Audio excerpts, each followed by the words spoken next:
wisdom from above, to direct and guide us in all our consultations. And grant that we, having thy fear always before our eyes, and laying aside all private interests, prejudices, and partial affections, the result of all our counsels may be to the glory of thy blessed name, the maintenance of true religion and justice, the safety, honor, and happiness of the Queen, the public weal, peace and tranquility of the island, and the uniting and knitting together of the hearts of all persons and estates within the same, in true Christian love and charity, one towards another, through Jesus Christ our Lord. Amen.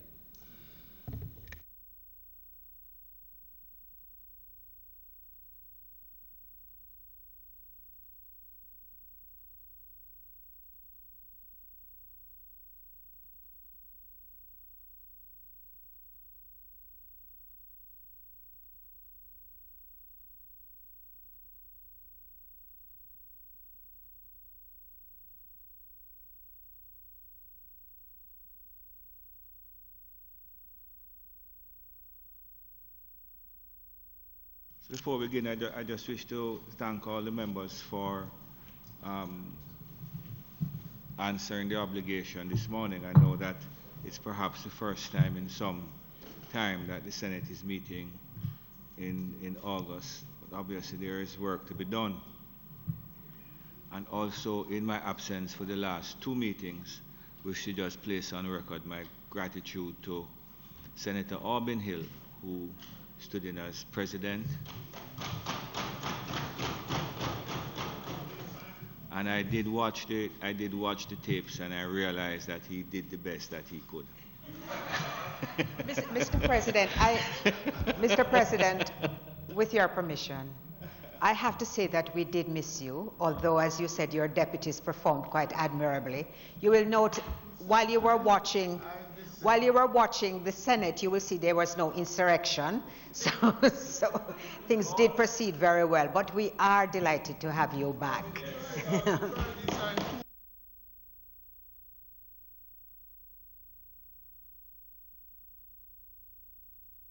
Thanks by ministers. Announcements.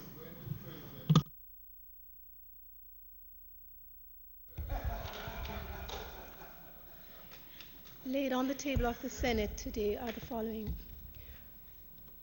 Minister Paper number 47, Annual Report of the National Family Planning Board for the financial year 2015-2016, and the report of the National Family Planning Board for the financial year 2015-16. Minister Paper number 48, Passport, Immigration and Citizenship Agency, Annual Report for the financial year 2009-2010, and the Passport, Immigration and Citizenship Agency Annual Report for the financial year 2009-2010. Minister Paper number 49, Passport, Immigration and Citizenship Agency Annual Report for the financial year 2010-2011, and the Passport, Immigration and Citizenship Agency Annual Report for the financial year 2010-2011. Minister Paper numbers 50 through 53. Cabinet Agenda Issues dated June 3, 10, 17, and 24 of 2019.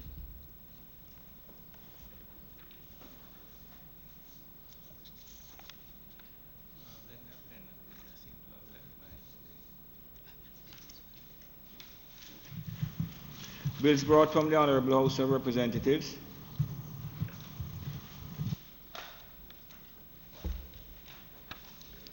The following is a message from the Speaker of the House of Representatives to the Honourable Senate. I have the honour to advise the Honourable Senate that on the 31st day of July 2019, the House of Representatives agreed to the Senate amendments to the following bills. A bill entitled An Act to make provision for the establishment and administration of trusts and for connected matters. A bill entitled An Act to establish a defined contribution pension scheme for tourism workers and self-employed tourism workers, to be known as the Tourism Workers Pension Scheme, from which is to be paid retirement benefits in respect of each member and ancillary benefits for their beneficiaries and for other connected matters. And 3, a bill entitled An Act to Establish a Body to be called the Information and Communications Technology Authority to promote improvement in information and communications technology service management in all public bodies, to transfer the functions of eGov Jamaica Limited and the Office of the Chief Information Officer to the Information and Communications Technology Authority, and for connected matters. Signed, Colonel P. Charles, CDJP MP, Speaker of the House of Representatives.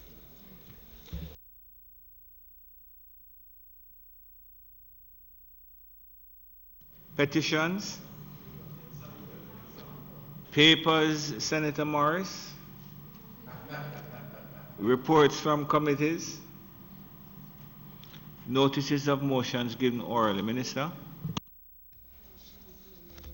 Mr. President, I beg to give notice that at the next meeting of the Senate, I will move to introduce and have read for first time a bill shortly entitled the Sexual Harassment Act 2019. Mr. President, I further beg to give notice that at a later stage today, I will move for the suspension of the standing orders to enable me to take first and second reading of the bill, and to move for it to be referred to a special select committee to sit jointly with a similar committee to be appointed by the House for consideration and report.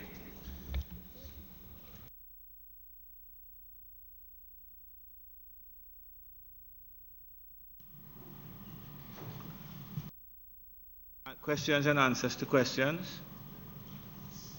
Motions that may be made at the commencement of public business requiring notice. Motions relating to the sitting of the Senate. Motions for leave to introduce bills. The presentation of bills without the leave of the Senate first obtained.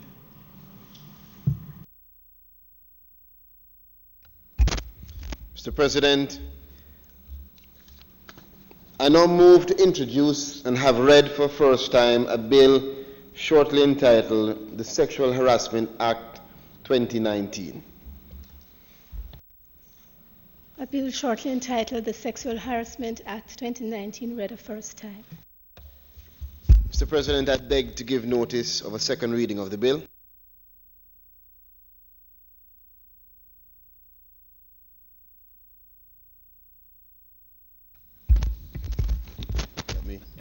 Mr. President, I further beg to give notice that at a later stage today, I will move for the suspension of the standing orders to enable me to take second reading of the bill, and for it to be referred to a select committee to sit jointly with a similar committee appointed by the House of Representatives for consideration and report.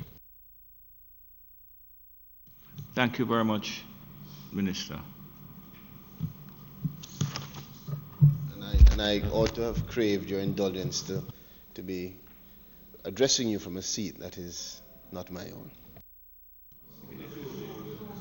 There's a motion.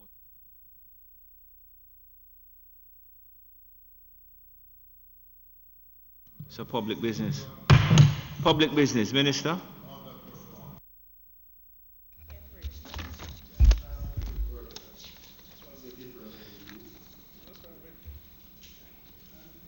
Mr. President, we have two matters for this Honourable Senate to address today. One relates to the Pensions, Superannuation Funds and Retirement Schemes Act, and the other, as I had just articulated, relates to the Sexual Harassment Act 2019. It's proposed that we will complete the matter in relation to the Select Committee and then move swiftly into the pensions regulations.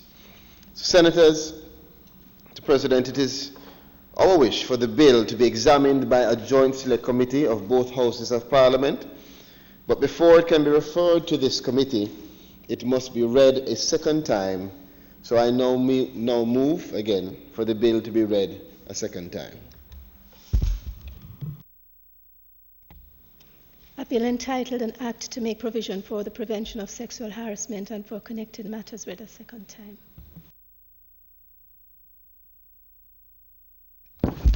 Mr. President, I now move,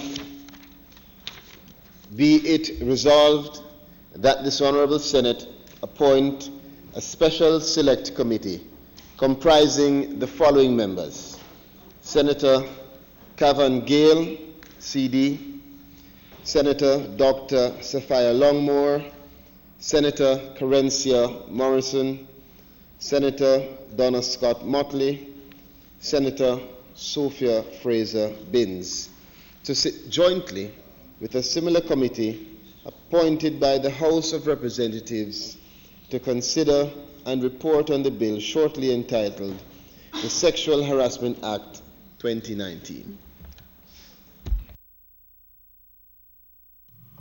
Thank you very much. The Senate has heard the motion. Those in favor? Against? Minister?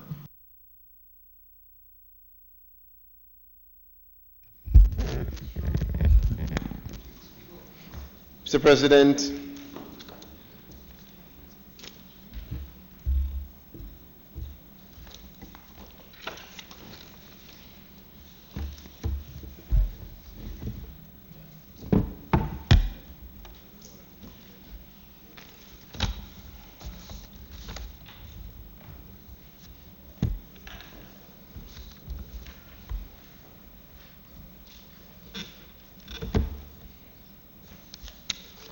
as I had indicated, Mr. President, colleagues, the second matter to be completed for us today relates to the Pensions Superannuation Funds and Retirement Schemes Investment Amendment Regulations 2019 resolution. I am going to introduce the matter before us, and then I, of course, await and invite the contributions from my colleagues. Mr. President, colleagues, the matter for consideration is one that is very important to the advancement of economic growth for our country. Mr. President, the Financial Services Commission, who is a regulator of the private pension industry, undertook as part of the Phase 2 pension reform measures a review of the pension superannuation funds and retirement schemes investment regulations, which we'll call hereafter investment regulations. And they did that review taking into account the evolving international standards. This review and consultation with key industry stakeholders was done in order to strengthen the legislative framework with respect to the application of the prudent person rule and to expand the range of permissible investments. The need to expand the range of permissible investments was seen as a priority action to unlock the ability for us to improve the returns for our pensioners and to also provide potential increases in the source of investment capital. As the macroeconomic environment in Jamaica, Mr. President, has improved, and as the government's appetite for debt has gone down, pension funds now have assets which need a home for investment and for increased returns. The scope of their options and opportunities has, however, over time been constrained, and these regulations are intended to release those constraints and strengthen the relevant framework. So, Mr. President, colleagues, there are two things primarily that the regulations aim to do. One is to strengthen the legislative framework with respect to the safeguarding of the assets of the superannuation funds and retirement schemes, and secondly, to expand the range of permissible assets in which the assets of the pension plan can be invested. The need for these amendments to the regulations, as well as the related means of execution, were well researched and carefully considered.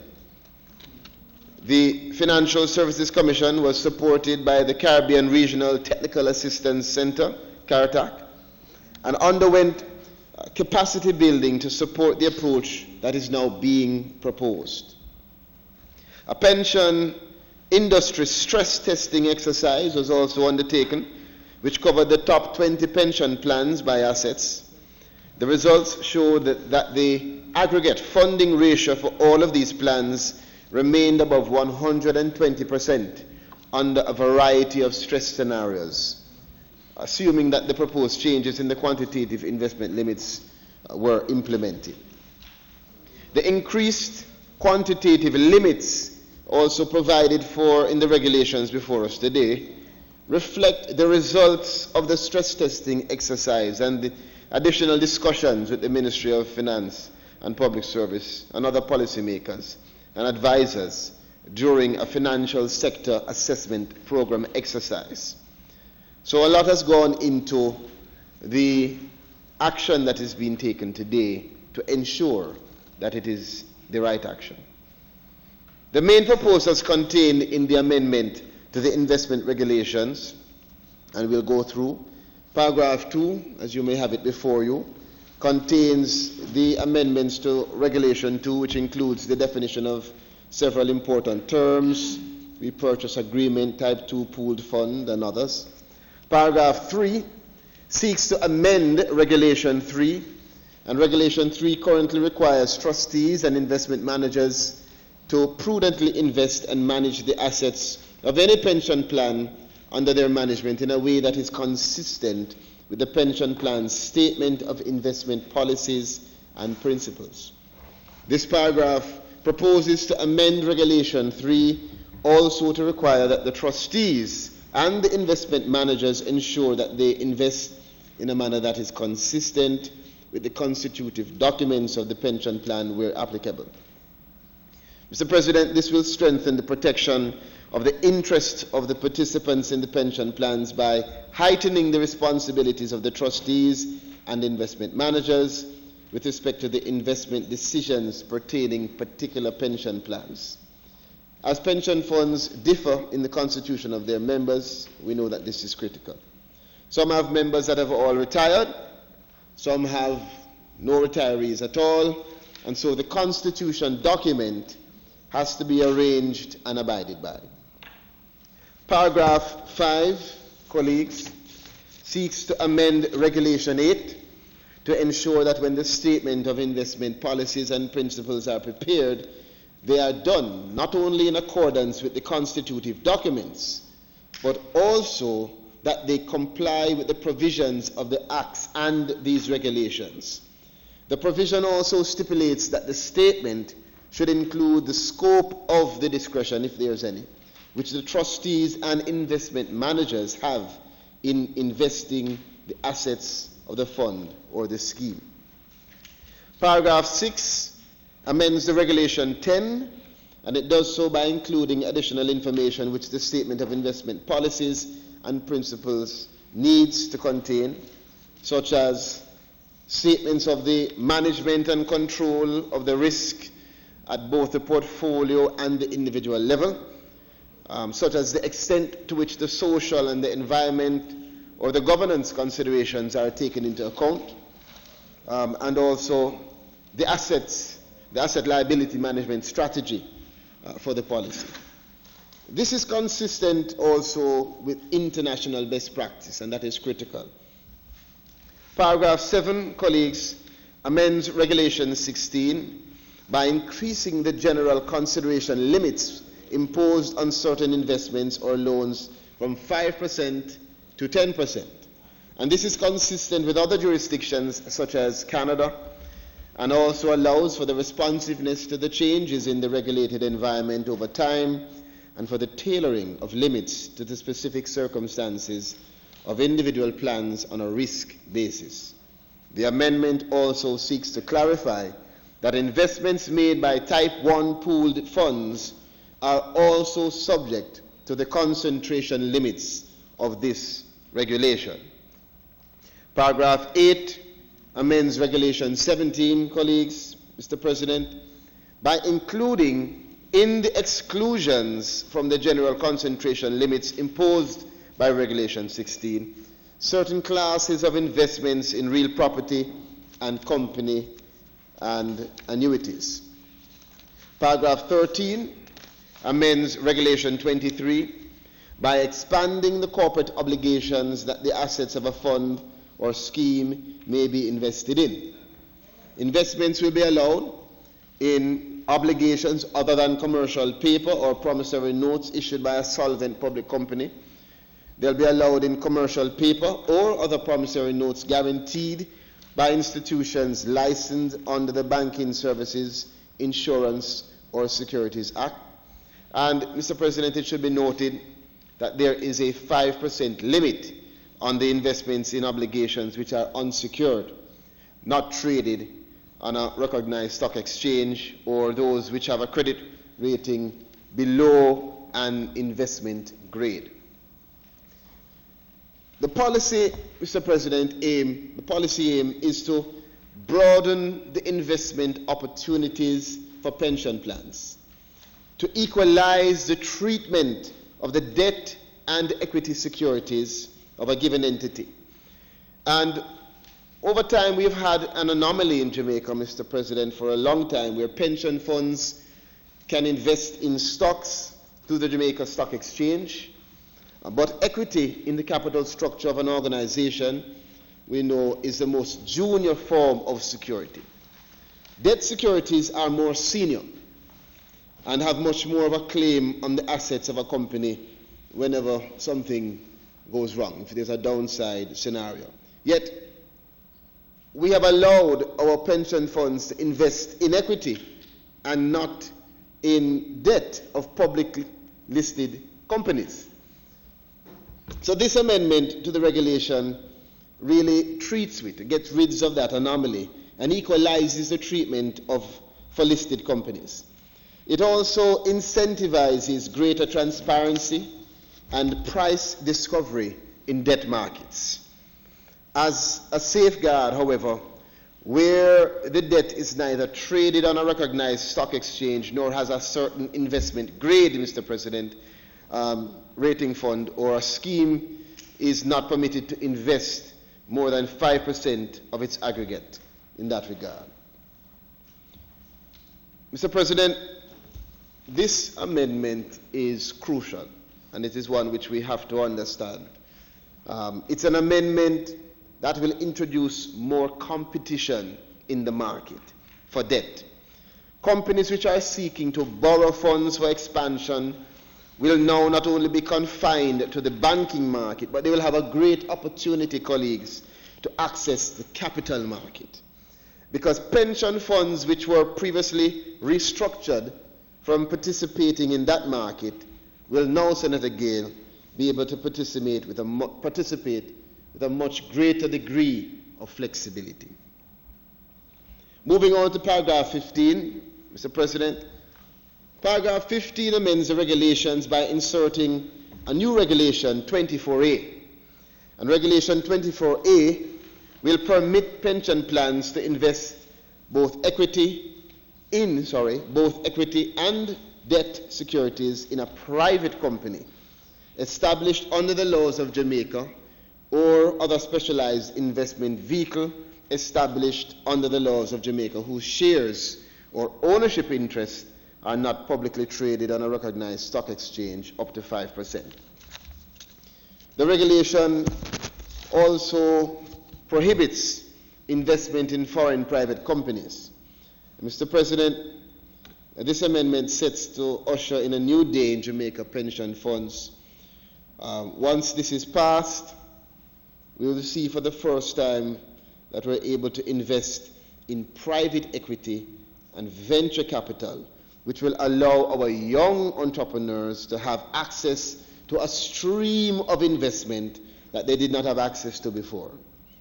This is very important, Mr. President, for us to all appreciate, because it is critical as we are making it easier to access finance for businesses, as well as opening up the opportunity for pension funds to invest in high returning investments.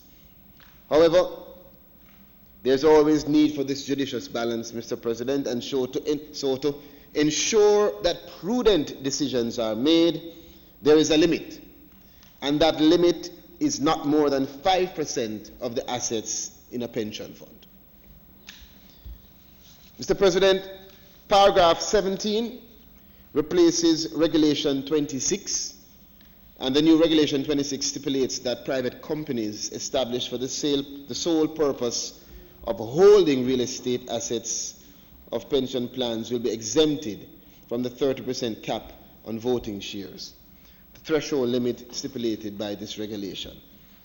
It should be noted, Mr. President, that it may be in the best interest of the pension plan to hold majority voting shares in this instance. They may prefer to hold a building through a company and not to be artificially limited by the amount of shares they can hold in that company that owns the building. So it will also ensure that the management structures put in place by the trustees solely to manage the real estate portfolios are not unnecessarily restricted.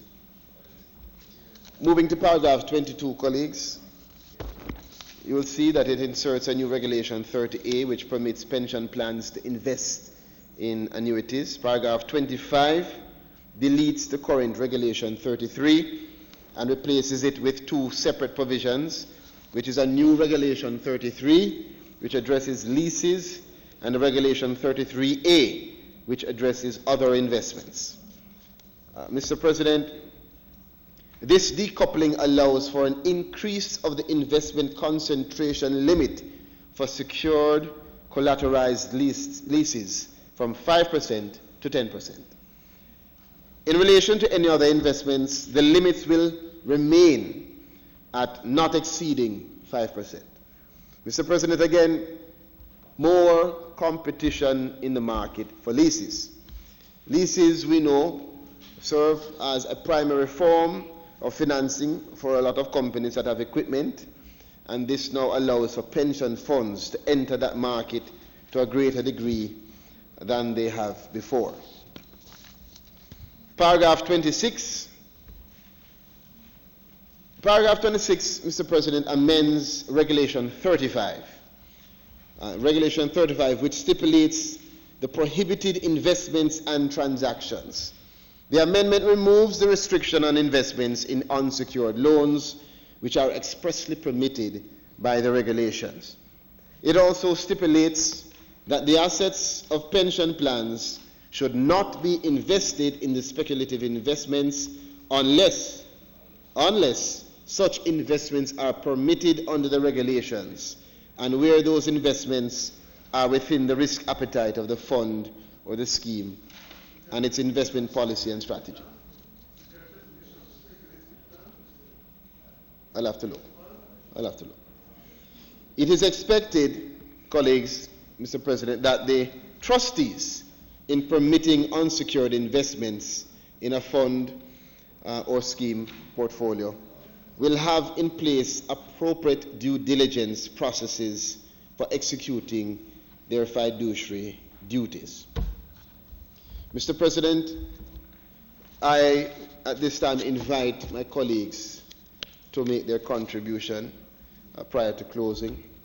And I know that there will be wide support for the regulation, and I want to take the opportunity just to also thank the team that worked very hard on putting this together, Mr. President, the Financial Services Commission and the Ministry of Finance, all of the team from the Chief Parliamentary Council and others, and to just state that as our Minister of Finance did in the lower house, there's significant contribution from the opposition. In particular, he also highlighted that there were several rounds of exchanges that made for good suggestions, which ensures that the regulation before us is one that arises from great collaboration.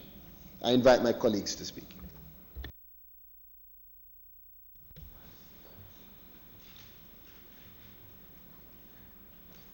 Thank you, Minister.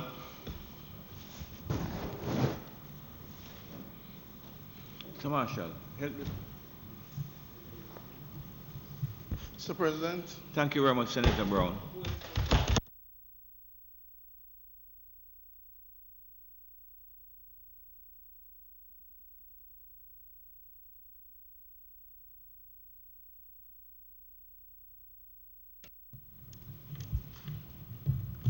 recognizing that there was some input in the lower house by the shadow spokesperson on finance, MP Mark Golding.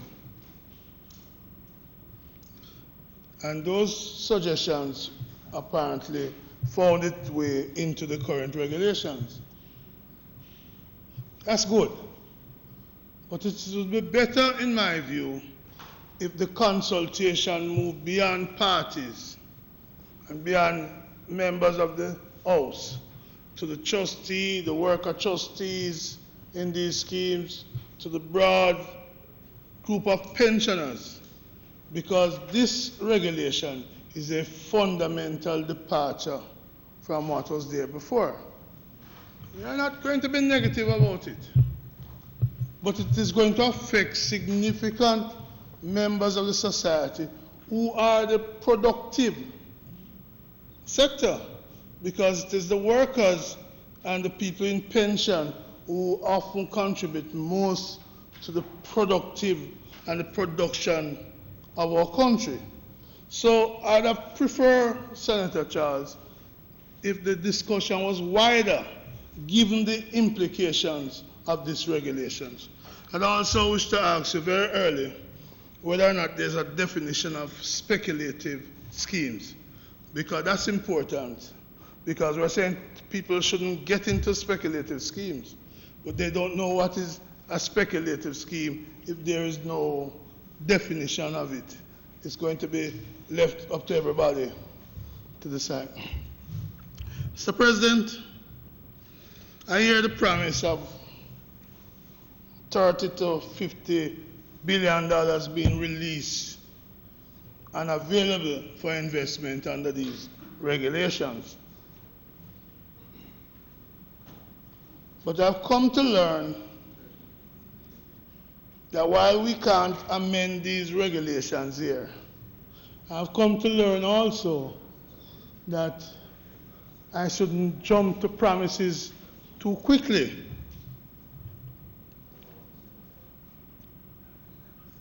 The number of people, or the percentage of the population in pension scheme is less than 10%.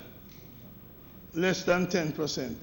So, yes, it appears to affect a small amount of people, but very important, because we're looking at a pension asset pool of about $600 billion.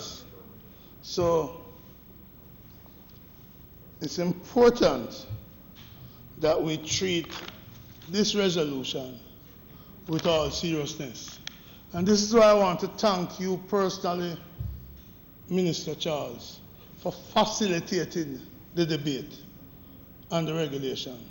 Had we gone last week to do it when the opposition wouldn't be prepared, wasn't prepared, it certainly would not be beneficial to the society, and would lose at least the benefit of public education on the pension scheme and the importance of pension and retirement scheme to the country. I thank you.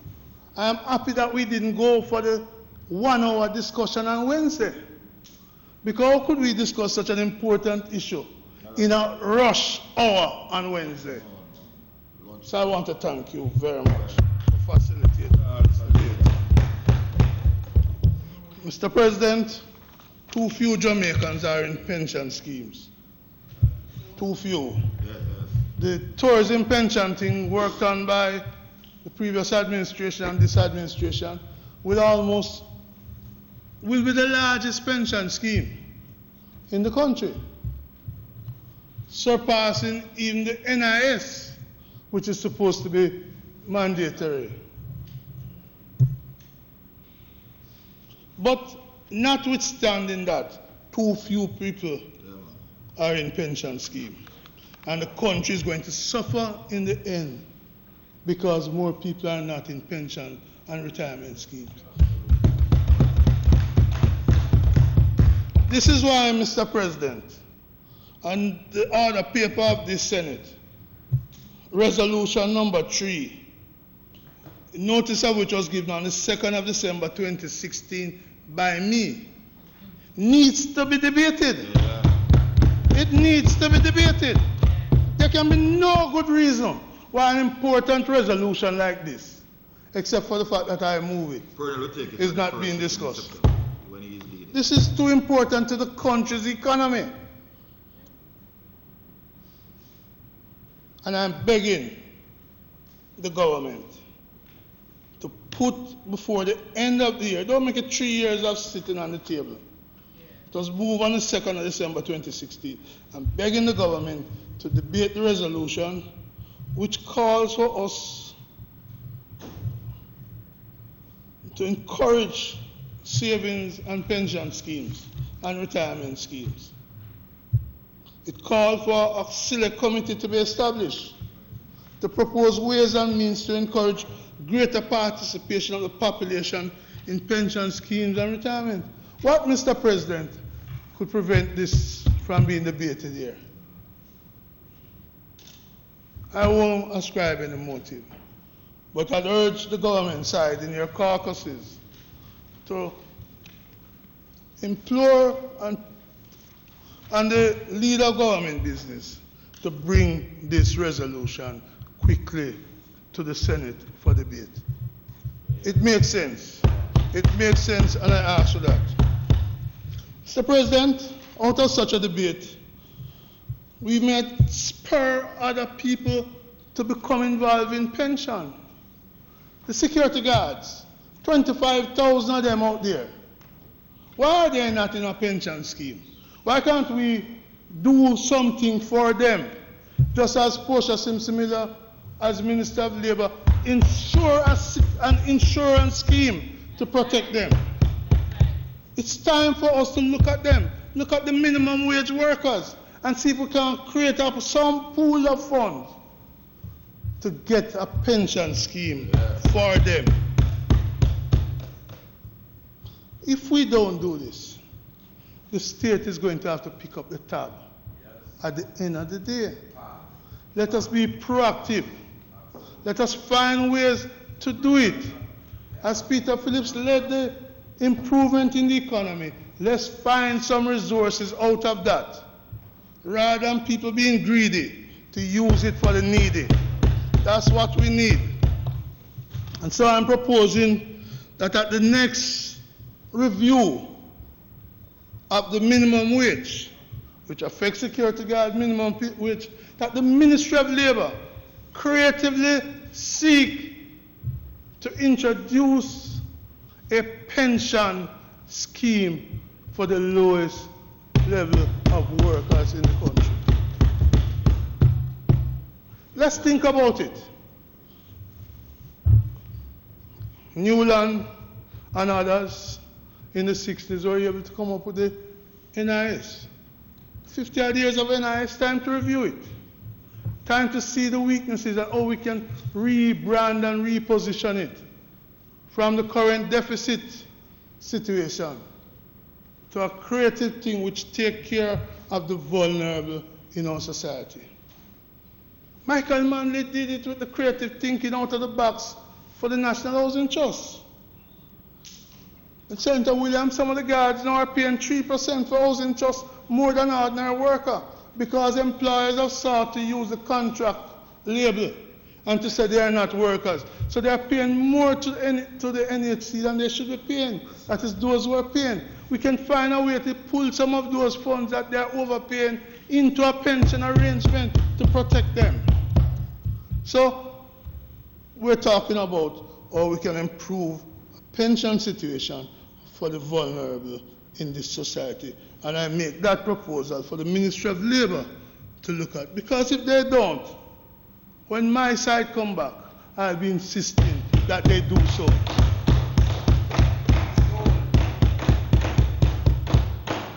Another issue I want to raise, Minister. You won't have to wait for long. It won't be long, man. They know, and they know too. They know too.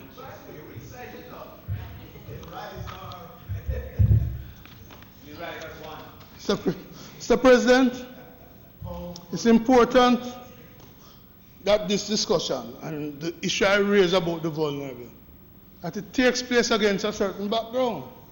The background, since you asked me which side, of one side promising from poverty to prosperity, Senator Hill. But the reality of the first 2 years of this government is that poverty has increased.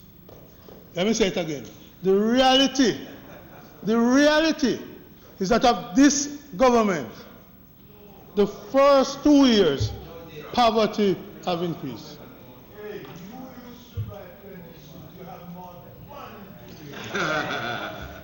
Did I hear somebody say, KD, did I hear somebody say, no data? Because I'm waiting for my friend to get up on a point of order. No, See, Mr. President? No, no.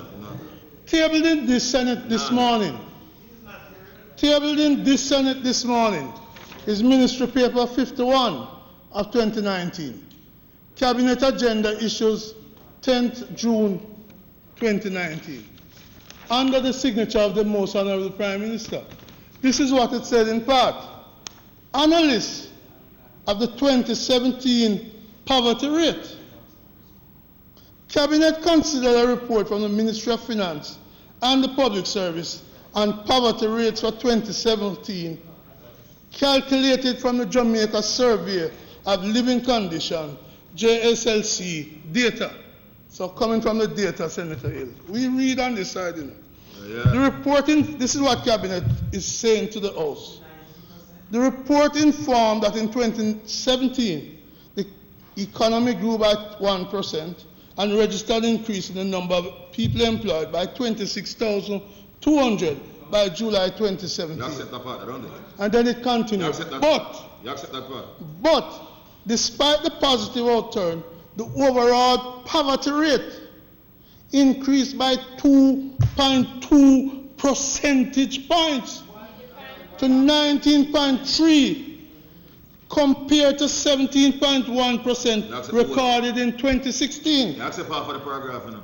Due to increases in the Kingston metropolitan area, KMA, and other towns. Mr. President, the report from the Prime Minister and matters from Cabinet continued. The report further informed that the regional poverty rates were 17.1% for the KMA and 20.1% in other towns and rural areas, respectively.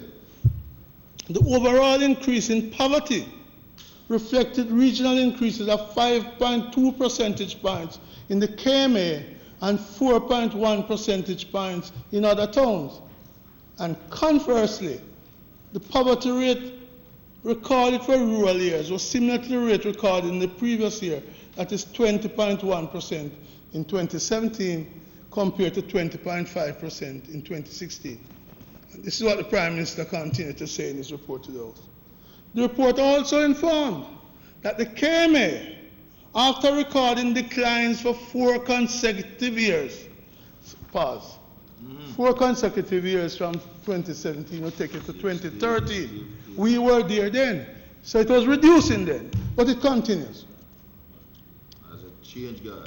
The report also informed that the KMA, after recording declines for 4 consecutive years, registered the largest increase in poverty, reflecting a decline in mean per capita consumption in real terms by 30%.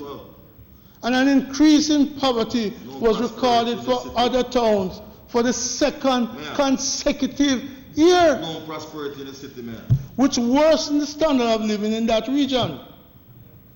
It is advised that despite a contraction in the agricultural sector due to severe flooding in 2017, rural area poverty remained stable at 20.1%, and noted that the measures introduced by the government assisted in curtailing the increase in poverty rate. People are poor. Who signed that again? Then it says, Mr. President, the Honourable House is asked to note the foregoing. Andrew Holness MP, Prime Minister, Who signed again? July 2019. Who? Prime Minister Andrew Holness. Okay, sure. So the data is here. So you Problem is that you don't look for it. So you confirm no prosperity. So, and other towns. City getting poorer on the labor. And other towns.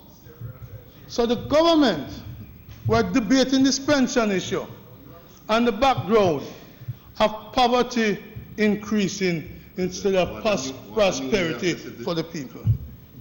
So I put that out there because, Mr. President, if you promise prosperity, you ought not to be giving the people poverty. Yeah, man. Just like you want me to sleep with the window and doors open. And the corruption thing. Right. Promises broken. Mr. President, another era that I hope would have been addressed by the regulations, Senator Charles, is the issue of retirement age. Retirement age. Connected to pension, right? Retirement age. Senator Brown, Senator Gill, If you're poor, the money can't spend. people ask you regular as they do, ask me, what is the retirement age? When I can retire? People ask that question. I don't think we have a national retirement age. We know judges at, by law at 70 or whatever. We know some people in the public sector at 60. We know some at 65. And of course, politicians don't retire. You have to get a wheelchair for them. Or wheelbarrow. But the issue is, isn't it time for us to settle on a national retirement age so it doesn't move from trust deed to trust deed, pension contract to pension contract? Recently, Mr. President, the Parliament in Bermuda, the Assembly, unanimously approved a retirement age of 68 for everybody. I'm not saying it should be 68, but I'm saying it's something we must consider. Too often people come to me, I'm asked to retire at age 60, but I can't get my NIS pension until age 65. Yeah. What do I do between 60 and 65? Sorry, Senator? It's something we need to resolve. Yeah. Seriously. And we come here in support of the regulation. But we must address some of the issues flowing from it. So don't fret, Minister, we support it. Right? The FSC and others need to work with us. And we in the Parliament need to resolve what is a national retirement age. We need to do that. Others are doing it, we need to do it. Mr. President, there's an article in the papers today about Senator Brown, Sir? as a matter of interest, what age you would... I don't come here, No, as a I matter come here with of an open mind. Because I look at a society that is aging, I look at a lot of young people coming and say, if you hold the position, and then what about me? It's a national discussion on it, which is part of why my motion move table in 2016 December should be debated. And I'm seeking your support, Mr. President, in getting the House Leader to put that on the agenda. Let us debate this thing. Let us see how we can improve the country. Because when I sent, there's an article about pension in today's Gleaner, which I sent out this morning to a number of persons. And they all responded. All of them recognize that there's a risk involved with this. We're making a fundamental change. There are risks. And yes, risks are necessary to be taken. But risks also have downsides that we must look at. We have seen in this country the financial sector meltdown. We have seen in the United States, in Asia, in other countries. It's not unique to us. What if there's a meltdown in this country? What will happen to the pension schemes and the pensioners? Have they been given sufficient thought to how we're going to protect the pensioners? I am proud to say FinSAC was the tool used to save people insurance and their pension saving in the 90s. That's what FinSAC was about, a vehicle to save workers. I remember being with Minister Davis at Jamaica during the meltdown. When the workers impressed upon him, what is going to happen to my savings? Senator Brown, I was in Trinidad one time when his Clico crashed and people driving them car and them license gone, them registration and insurance gone. Just so. We have to ask what protection is there in this for those pensioners whose money will be invested into some of these schemes. Granted, not the whole 600 million. Maybe 30. Maybe billion. Maybe 30, maybe 50. But we need to ask what protection is there for them. See, Senator Gill, most of the schemes have now gone to what they call CD. Right? So that you are DC, defined contribution. Defined contribution. That is to say, whereas, like the government, you would get a certain amount when you retire, they say you will only get what your money can buy. Yeah, which is madness.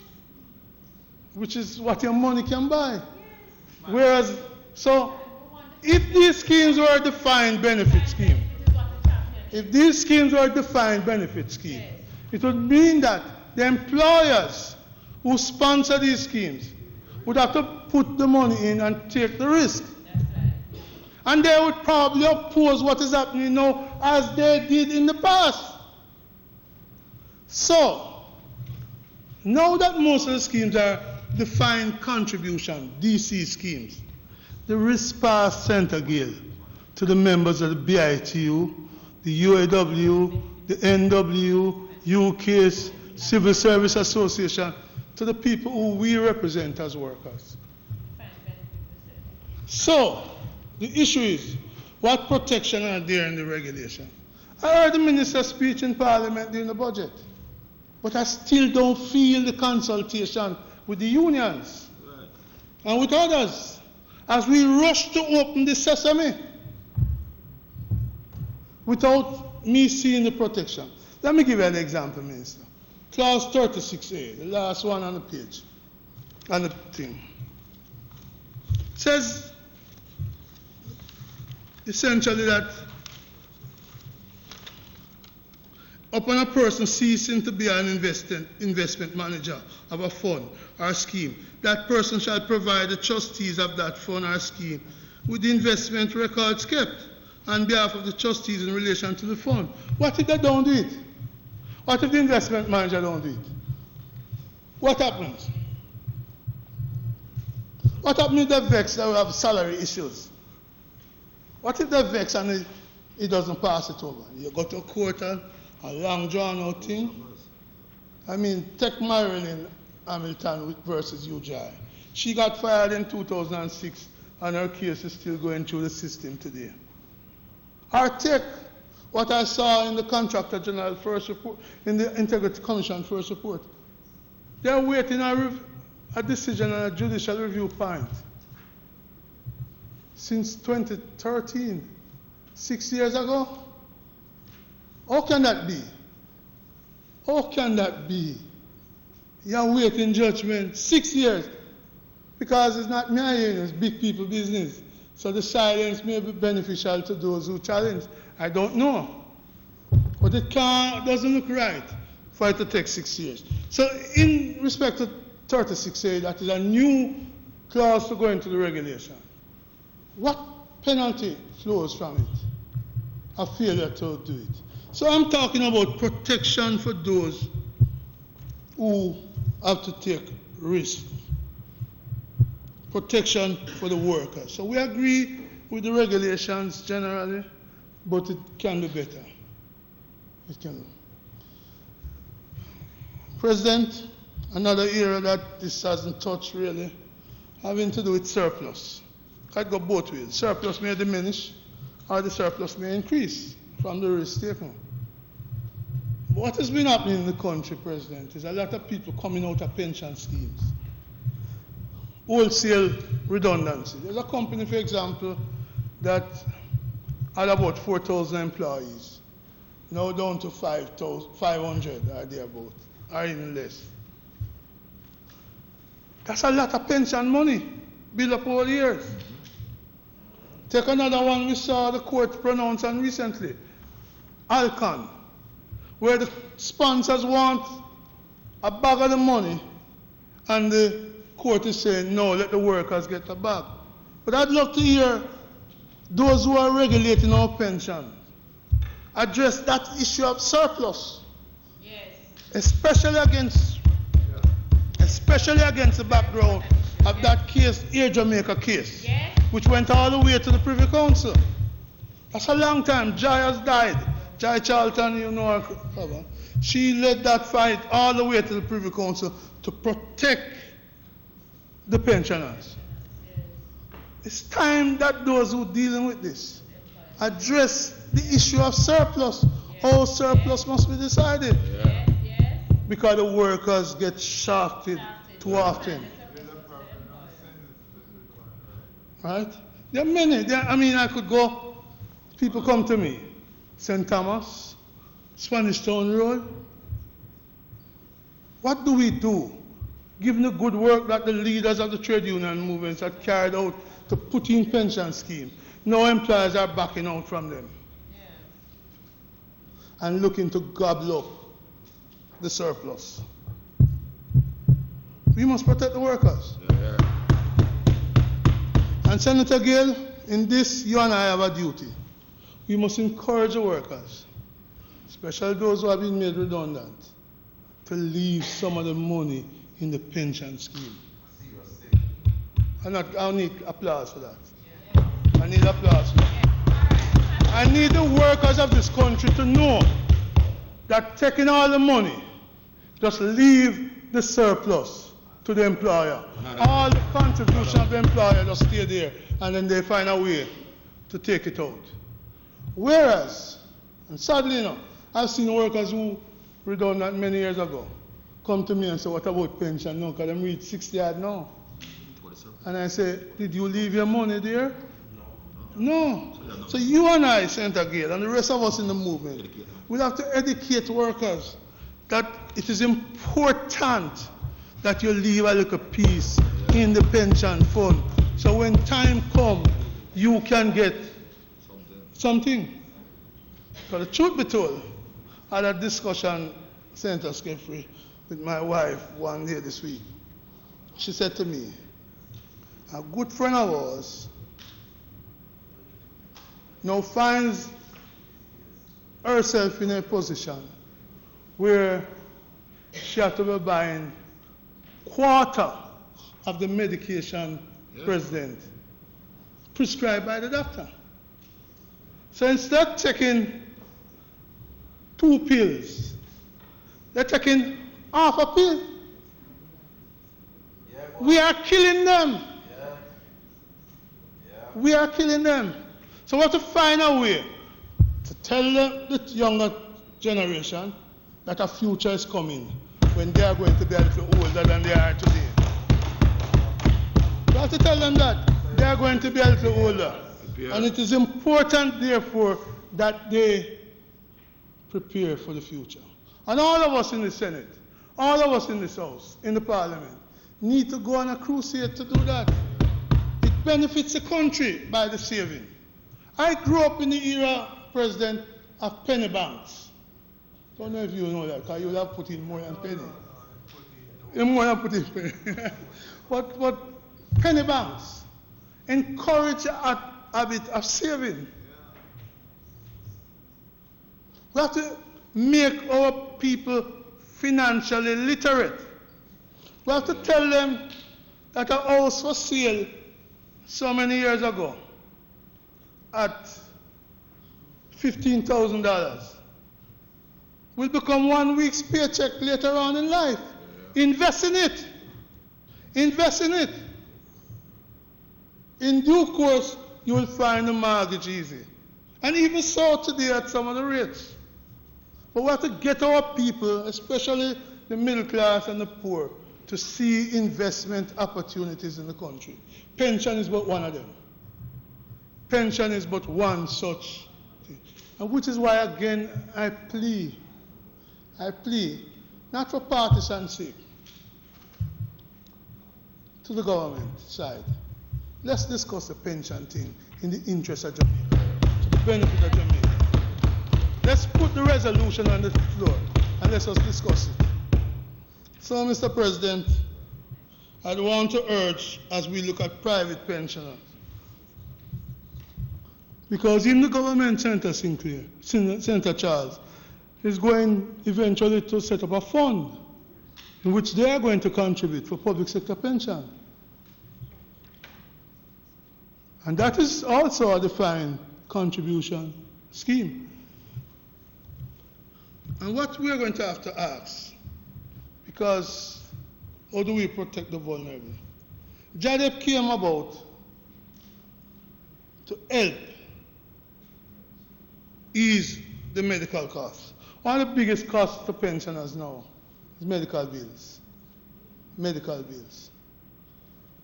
Added to that, the water rate and the light bill keep going up. I don't know how the pensioners survive. But for the mercies of the Father and for some children. But not every one of them have children. So I'm going to urge the government, another suggestion I want to make to the government. So it's not said that the opposition don't make suggestions.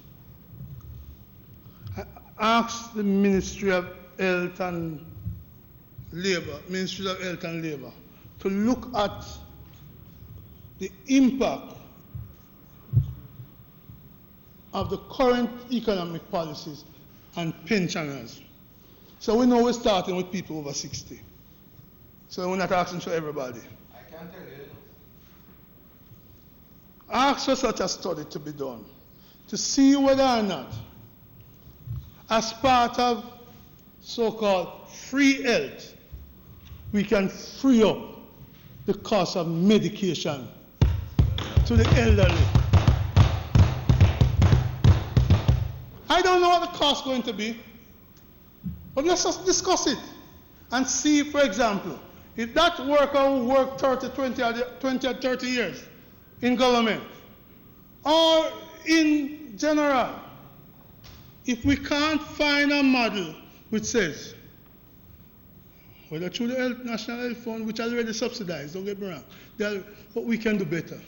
Because it can't be, the measure of a country, not a party, our country, is how we treat the vulnerable and the young people. And I believe we can do something. We ought to do something for those who can't get the full medication only because of the deficiency of their pension. So I'm not asking you to up the pension, though that would be good. That would be good. But we can do other things.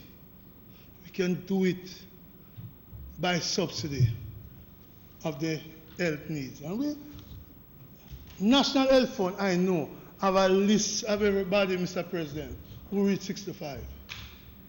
When I reach 60, them send me quick, a card. But some of you don't reach at 18, so you can't get the card. But they are efficient. Oh, I know 60 is young. 60, yeah. So this is why I want also agree on a national retirement age. I'm wrapping up. Mr. President, the Speaker's time having passed 60 minutes. I'm wrapping. Sorry, 30 minutes. I'm wrapping. You want to give 60 minutes? It's so good. I'm wrapping. We ask that he has sufficient time to complete his presentation. You have heard the question. Those in favor? Senator. Yeah, thank you. I'm wrapping up. So that proposal is something practical. We can't amend the regulations, but we can work on it. And I don't claim paternity for it. I'll be happy if you do it. Because again, if you don't do it, we are going to do it. You may think so. You all may think so. But if it takes you that long to do it, we will still do it. So this is why I'm saying, do it early. Mr. President, as I said, Clause 36A, need a sense of what happens there. Speculative scheme, what is the definition for it? Mr. President, we should all read the matter from Cabinet. This one, when I was told of it on Tuesday, when it was tabled in the House, I had to ask for photocopy of it. No, the same ministry paper 51 of 2019, Cabinet issues the 10th of June. Because given the way my friends on the other side have been preaching the prosperity gospel, I did not expect to see the Prime Minister say poverty has been increasing. No, while before it was decreasing. So, I am wary of the promises that this bill is going to do great things. But I am prepared, Minister, to watch it from a critical support element, because this, like other things you have done, may appear have good intentions, but the road to hell is often paved with that stuff. I'm disappointed, however, I must say, as I take my seat, Mr. President, as disappointed that I didn't get a single point of order. Because I've set up my speech. It is independence. To quote Cory Booker, to tell a certain senator, to tell a certain senator that you're dipping into the Kool-Aid and you don't even know the flavor. But I didn't get a chance to do it because I was armed with this ministry paper, which said otherwise. So, Mr. President, may it please you, the opposition supports the regulation. We urge caution and we urge fundamental pension reform to come sooner. Portability, for example, is an issue that has to be addressed. But as we say, we thank you for facilitating the debate and allowing ideas to flow today rather than rush it. And I make a simple plea to those on your side. Compromise. Yes, ma'am. Stretching across the aisles is a good thing. It's a sign of strength, not weakness. Make a plea for President to lead more of the citizens. May the spirit that you brought to this debate and the conduct of the Senate, may it permeates, may it dominates, and may it be the spirit of the government side going forward. May it please you, Mr. President. I move that motion national. Yeah, man, that's it. Thank you. Come on, we have a place to catch it. Senator Brown, thank you. Senator Gale.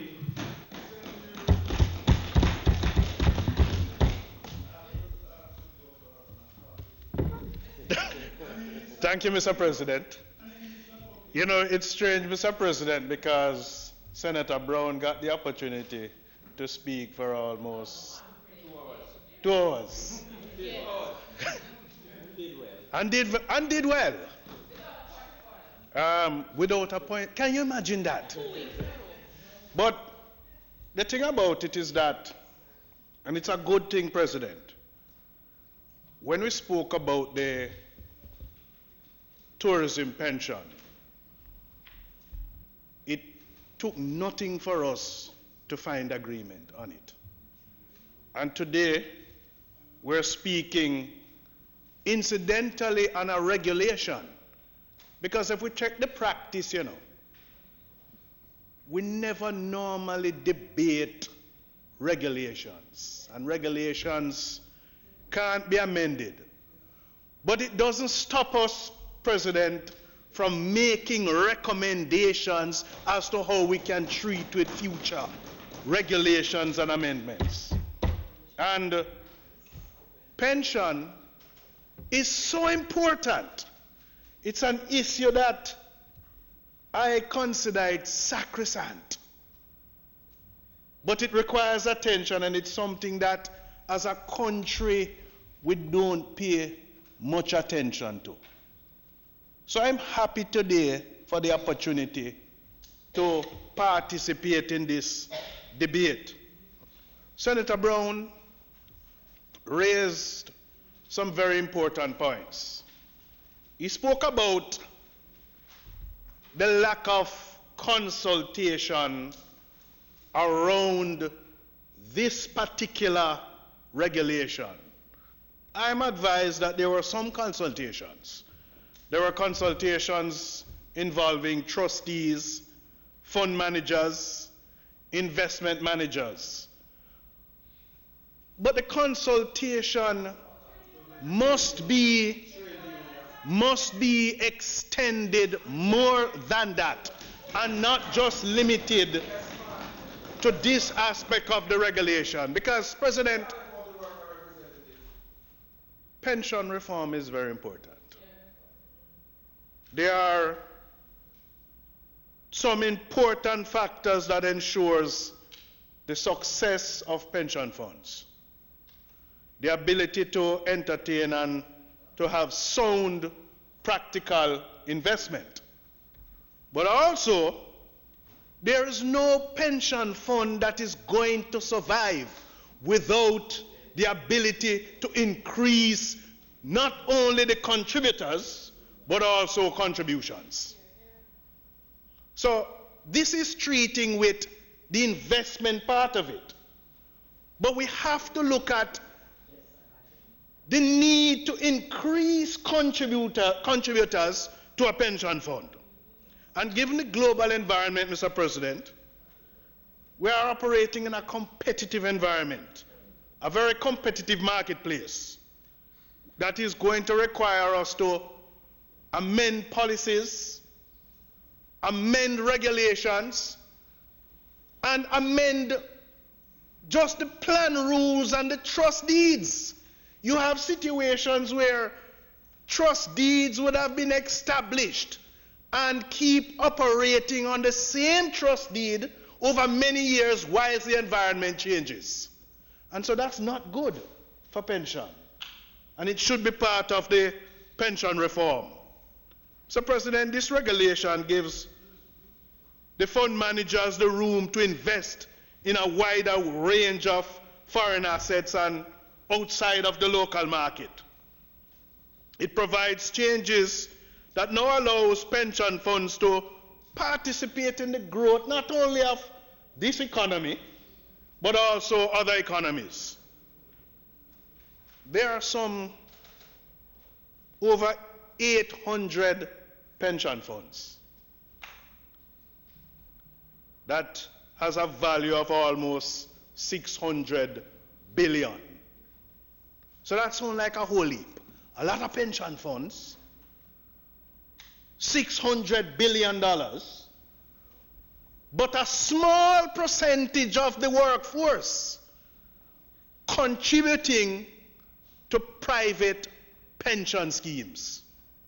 And that's alarming, because we run the risk in this country now, Mr. President, that when workers retire, you're a retiree, but you're not a pensioner. You're a retiree, but you're not a pensioner. And the two should go hand in hand. So you work today for those golden years. And when you leave, you walk out, and there is no return on that investment. So we must take this thing of saving for that, whether you want to call it rainy day or sunshine, we must save for our retirement.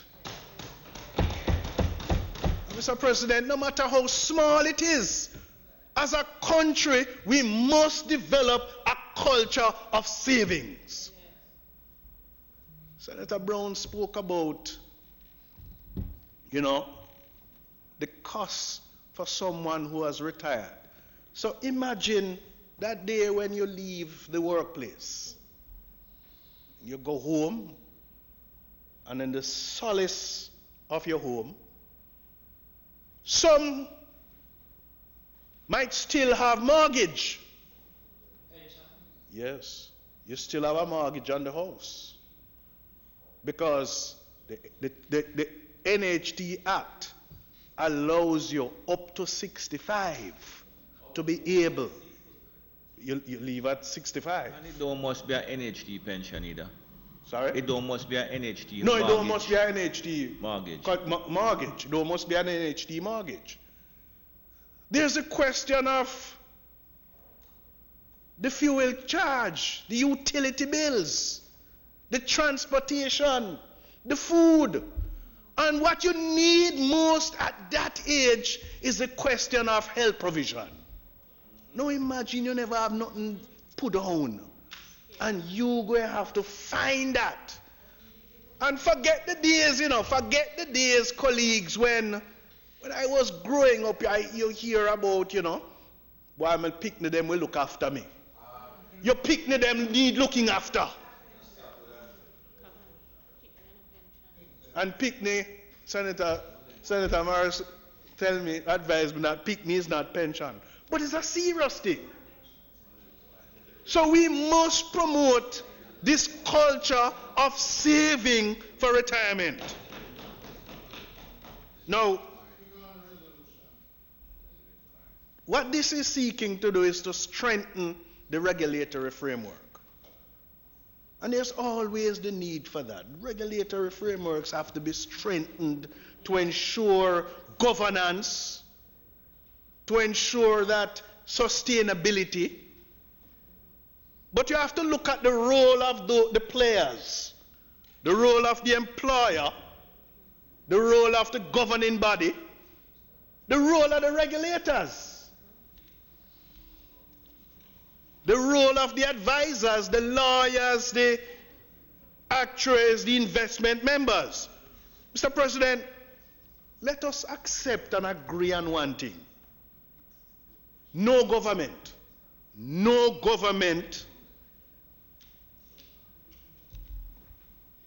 can stand the cost of savings for its people upon retirement.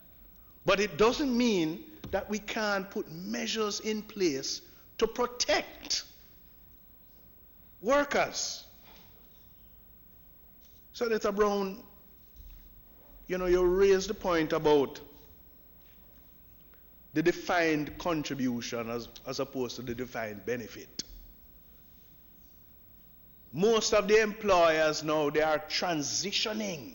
They even start, I've seen where some have a defined contribution scheme. They have a defined contribution scheme and they want to maintain pension, so they move and set up another scheme for workers coming in. No, they have the defined benefit. And they move and transition for the workers coming in to have defined contribution. Because what it means to them, they don't want to commit to the long-term viability and sustainability and putting money into defined benefits. Now coming to that, I'm coming to that. Because I can't leave that out of my presentation.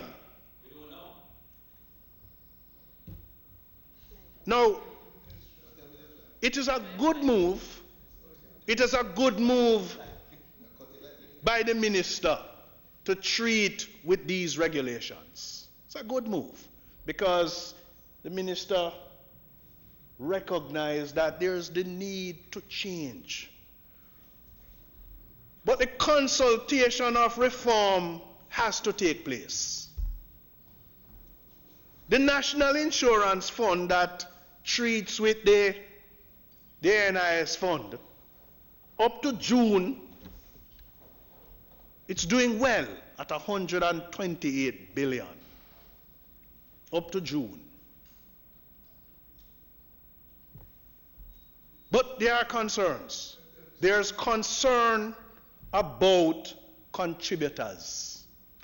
Because if you don't have contributors flowing into a fund, it's not going to be sustainable. The challenge you have is our employment practice, where you have the difficulty in getting the contribution from source.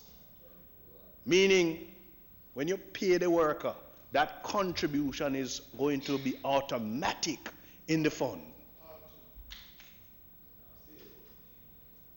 But if you have a situation, President, where your employment practice says to you, you're going to have a treat with making your contribution. You are going to have to find the time to go make the contribution. Now, as a new employee. Now, I have seen contracts that suggest that, yes, you're paid X. These are your terms and conditions of employment. But then it says, hold on a minute. You are required to go make your contribution to the National Housing Trust and NIS. Now, that exposes those workers. It exposes those workers because they don't even have the time to go make the contribution.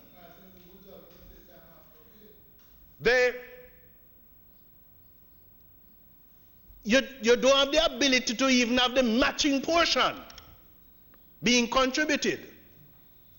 So at the end of the day, out of the labor force, a great percentage of workers is not contributing to any retirement benefit because of the employment practice. And so we have to review whether or not we want to continue. And I'm strongly recommending that we must make changes of our employment practices to protect workers.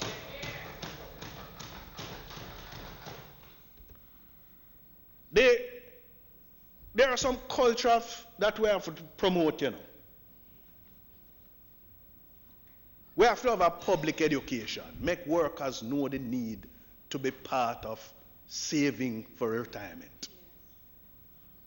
And this should be upon entry to our workforce. We also have to talk about the financial literacy. What it means. What it means that, listen, put on some money, don't go seek for buy motor car. And the young workers today, Mr. President, they want immediate returns. But we have to culture their mind against saving for retirement. We also have to put in place, Mr. President, mechanisms and options for the ease of payment. And I'm more one, that would more prescribe not this thing not being voluntary, but mandatory. Mandatory in terms of savings or retirement.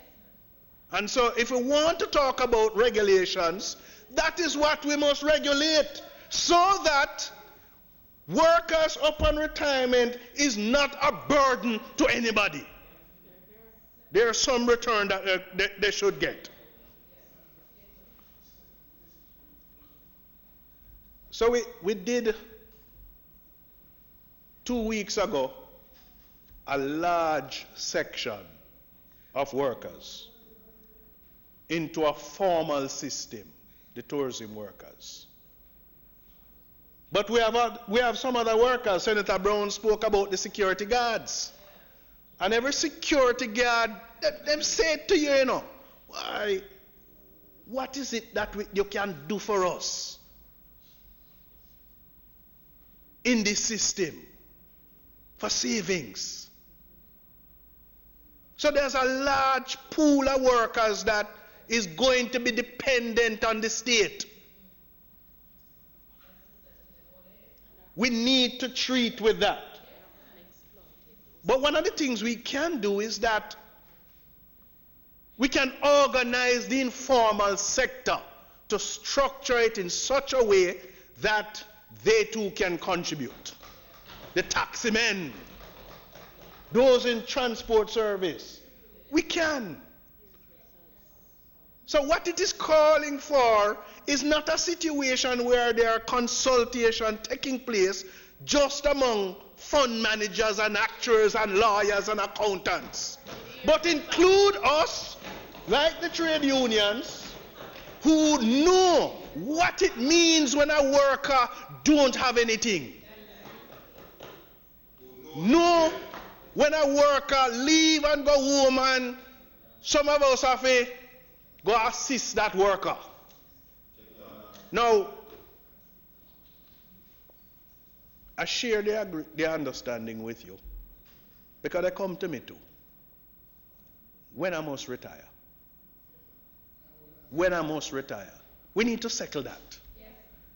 You talk about 60 for women and 65 for men, and you have some women who want to go to 65. You have some, because of the longevity, would be desirous of going to 70. But you see, the key thing about it, is that what that part of it does really, you return on your pension, you get the lump sum. And so you can invest the lump sum. And you get the monthly payment. But whilst you invest the lump sum, that is to stay there. But the monthly payment can't really meet the demand. I know, but you see, if you could get better interest. But that is why I prescribe longer working time. Longer working time. Because you have persons who still can add some value to the workforce. Still can have some value to the workplace. So why leave? And then we must not promote this thing, No, she's not interrupting me. She's supporting me today.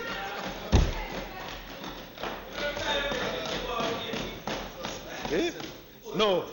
You see, I know when she's setting me up. There's a difference to her voice when she's setting me up. I have not yet detected that. And I'm saying it to protect myself. But listen,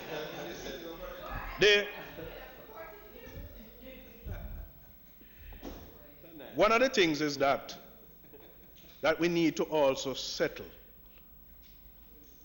is the question of portability.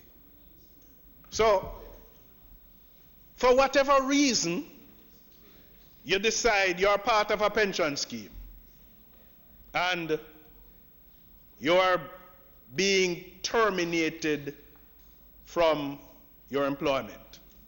And it could be either you volunteer to leave or it's involuntary. They make your position redundant. And workers get their money but does nothing with it. But they may move on to another job. So portability is important because it ensures continuity. And I hate the idea, President, when, workers, I see them, them get redundant and position, they move on, them take the money and them go buy taxi and put it on road. And they take the money and do some unwise thing with it that can't be mentioned here.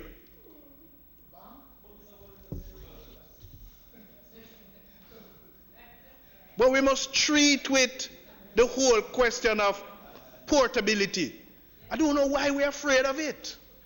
It has been recommended by the trade unions to treat with it.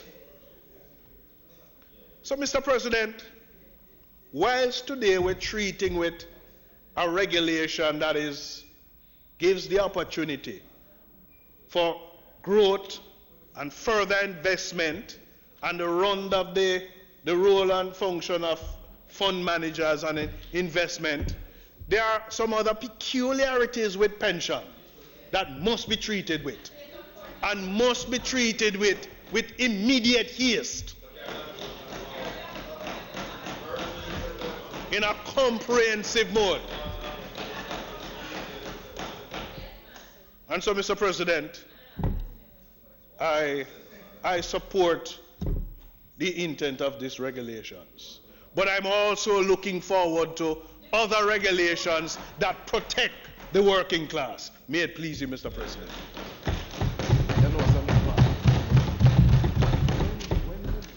Well done, Captain. Sounds like you have the entire BIT around behind you this morning, man. Yes, that's why I have to cut it short. No. No, I have to cut it short. Thank you very much. Thank you, Senator Gill. Thank you, Mr. President. Senator Crawford. Mr. President, just recently we have been informed, as has been highlighted by Senator Brown, that poverty has increased in Jamaica as high as 19.3%. I want to take a look a second to say what that means, Mr. President. It means that approximately 521,000 Jamaicans, 521,000 Jamaicans are living on less than $250 a day. Jamaican dollars, 250 Jamaican dollars. It means that the water they consume, the electricity that they consume, we don't go so far yet. That 3 meals a day, they have less than $100 for each meal. If we are to agree that they should consume 3 meals a day. Butter and flour. Now, the last time I buy bread, that means that not even include bread. No, sir, I can't include bread. Butter and flour. But it means, as Senator Gale says, that the picnic can't be the pension.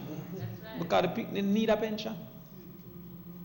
So we are in a circumstance that we have almost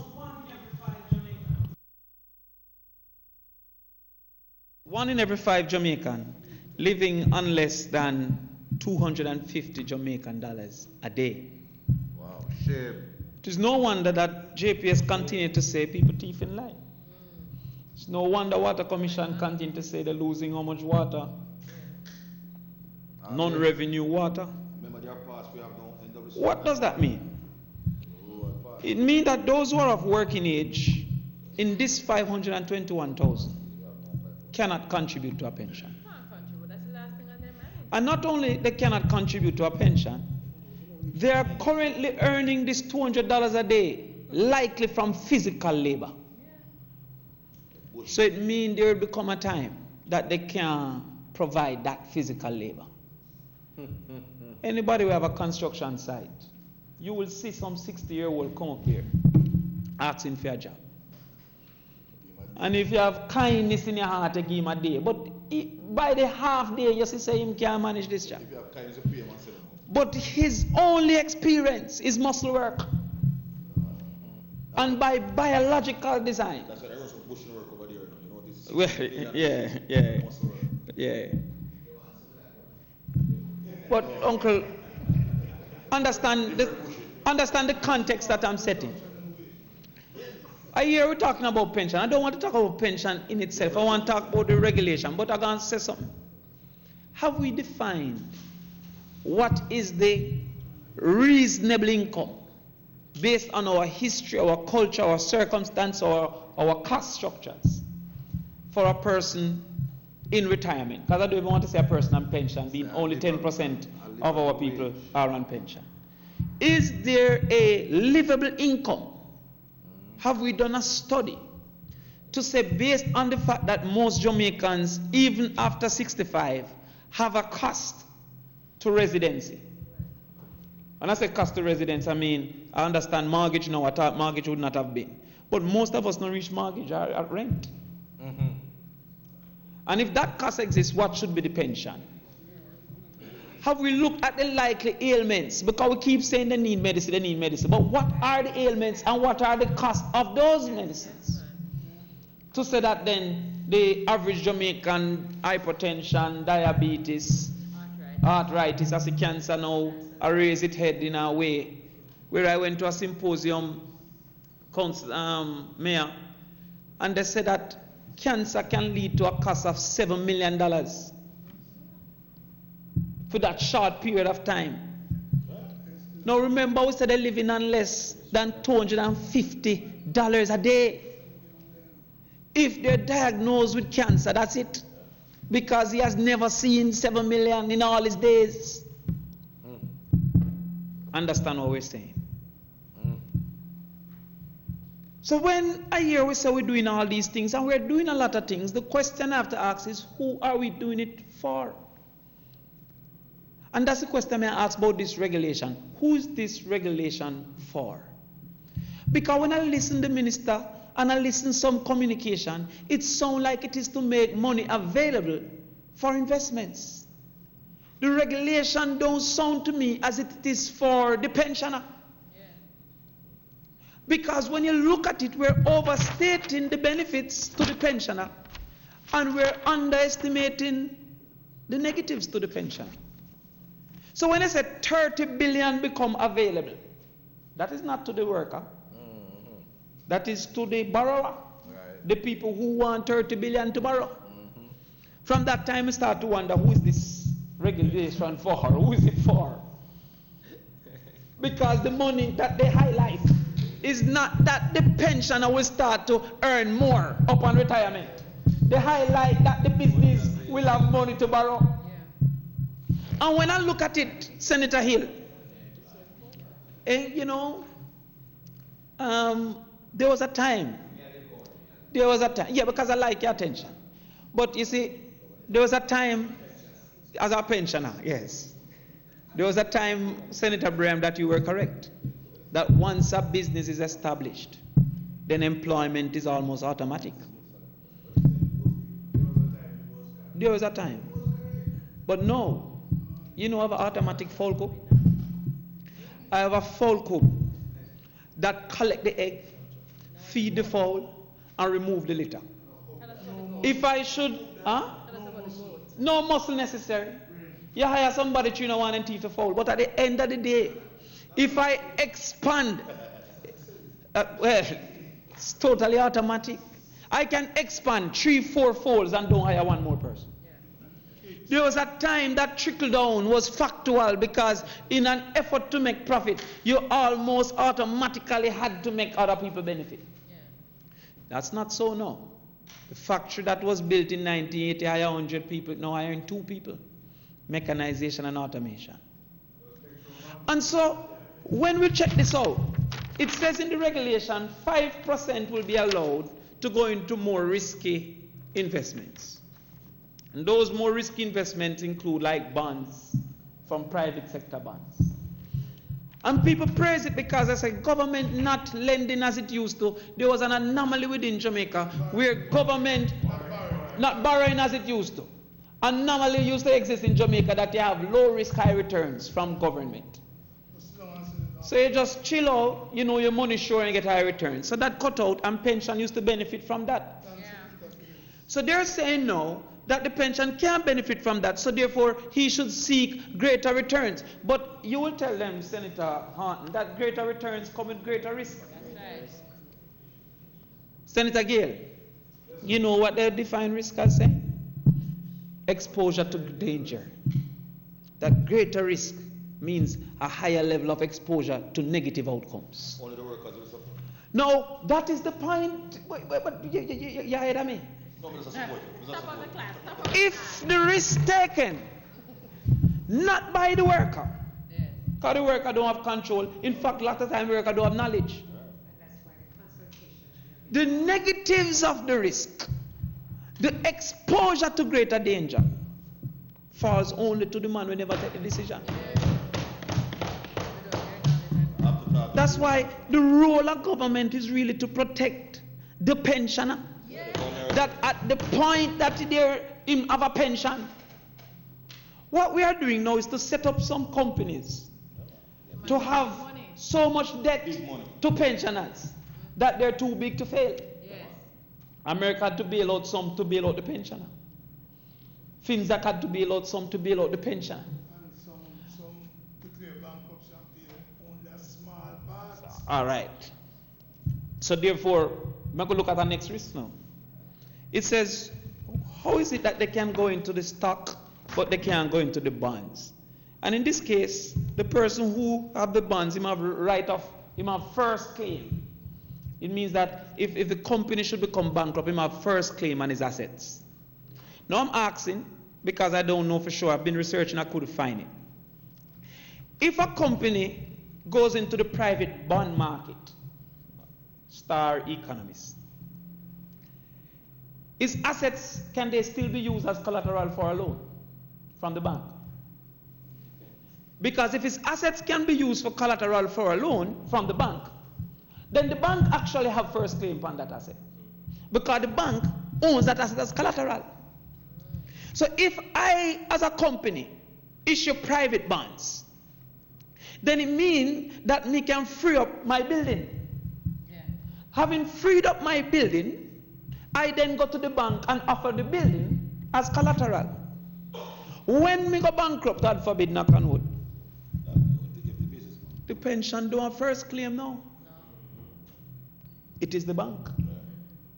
So selling it as almost automatic, you have to get back your money, is not true. If the question I ask, the response is in the affirmative. So we're overselling the benefits. I also think we're overselling the benefits because at the margin, 5% can't really change the circumstance of the pension. Mm-hmm. At the margin, 5% can change the circumstance of the borrower. 50 billion available for companies to borrow. That's a whole heap available for companies to borrow. 50 billion available for pension to invest. That's not a whole heap for pensions to invest. You see, what you do is sell a big number when a man hears him say 50 billion, but when all the people for claim it, it might increase in pension by $1. It sounds like the 18,000 promise. No, me not try play the politics yet, you know. No, that's why I know a trick when I see it. And Nancy will always know a trick. But just come on, listen to me I say. Me not fight it, you know. I'm saying when you come to say 50 billion is available for investment in more risky investments, the returns on that 50 billion when disseminated among the pensioners is immaterial to the pensioner. And it's the risk have increased, but the returns is immaterial, even if, let me explain why. The bond market competes with the loan market, am I correct? Meaning the banks. Save funds exist. Once you have an increase in the supply of funds, then it likely should drive down the price of funds, which is called the interest rate. Talk to me. Yes, yes. The reduction in interest rate, therefore, means that the returns, there's a less returns on the money. So the returns on bonds as is, when the supply don't include 50 billion, would likely decrease when the 50 billion enters into the market. That reduction means that you're almost nowhere.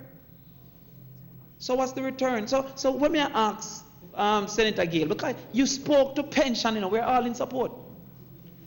Releasing 50 billion, who is it for? Who's the target? If the worker was the target, mandatory pension would be before us.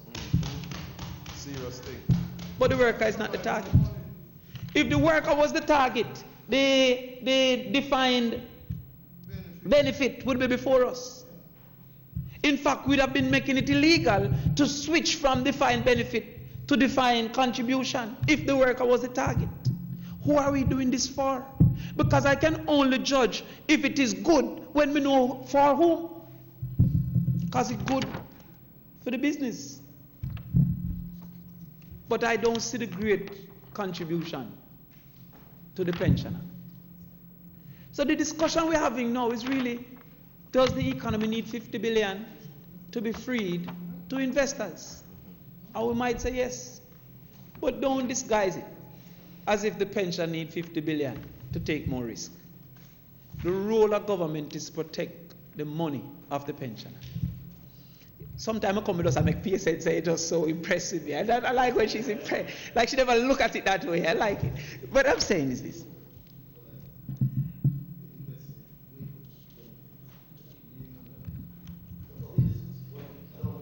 Yes. My good friend says, No, there are benefits, For example, diversity is one of the ways that you reduce risk, to be able to diversify what you invest in. And that is all. They said that's our socialist business. The laws of the land. The laws of the land make it impossible to be a socialist businessman. You cannot be profitable with a conscience in this country, because the competitor next door will always have a lower price, and the consumer on the road will always buy at the cheaper price. If you want to pay more than minimum wage, you can't be profitable, because you cannot compete on price. If you want to offer a pension, you cannot be profitable, because next door not offering a pension. If the worker was the target, then we'd have mandatory pension. That means the man with the conscience is not at a disadvantage when competing with the man without a conscience. You can't be a socialist businessman. And that's unfortunate for the country, because what we need now is that there must be greater benefit to the greater majority. But we don't have to call it socialism. You call it what you want to call it.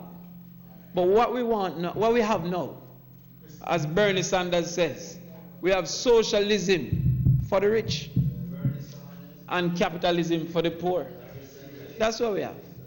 We have 50 billion, what lower risk to the borrower, and 50 billion at higher risk to the pensioner. That's what we currently have. And we have to keep in the forefront. Well, that is what it allows. To go in the bond market, it never allowed it before. It's higher risk. To borrow without having collateral, that's lower risk. This is not for the pensioner. This is for the businesses that have been clamoring for more money to be made available to them. And when we come with these bills, we should highlight who it is for, so that the analysis can be more truthful and be more legitimate. We look forward to debating Senator Brown's motion for the workers. But I'm begging that we accept that 5% being allowed or freed up for the bond market is not for the worker. It is for the businesses. And that is why we continue to say we're doing a lot when the people are benefiting very little. That is why the poverty figures are showing that with all the things that we're celebrating to have achieved, 521,000 Jamaicans are living on $250 a day, $75 a meal. That is an unfortunate circumstance. So, in closing, Mr. President, I want us to be clear that these regulations before us are regulations that allow money to be available for those who are seeking capital for investment, but has very little benefit for those who are investing capital for their pension. Thank you, Mr. President.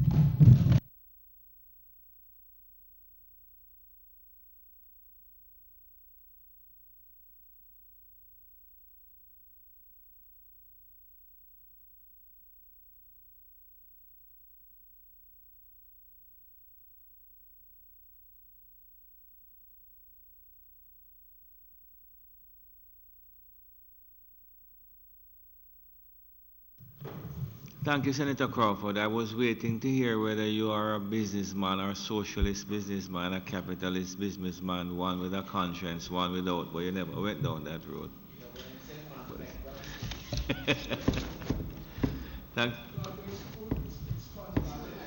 Thank you, Senator Crawford, although you have left. Senator Knight, stay there now. Yeah. Thank you, Senator Hill. Mr. President, I rise to support this bill, and I'm very pleased to do so. Congrats to... It's not a bill. Sorry, the regulations. I thank you, President. Will you... You see, they put you in they elevate you into position. They elevate you into position that you know can manage. Relax, man. I'm coming there. Here's a paper. At all. Only you know. Mr. President, thank you so much. Mr. President, thank you for hearing me, and I'm pleased to support this bill and to support.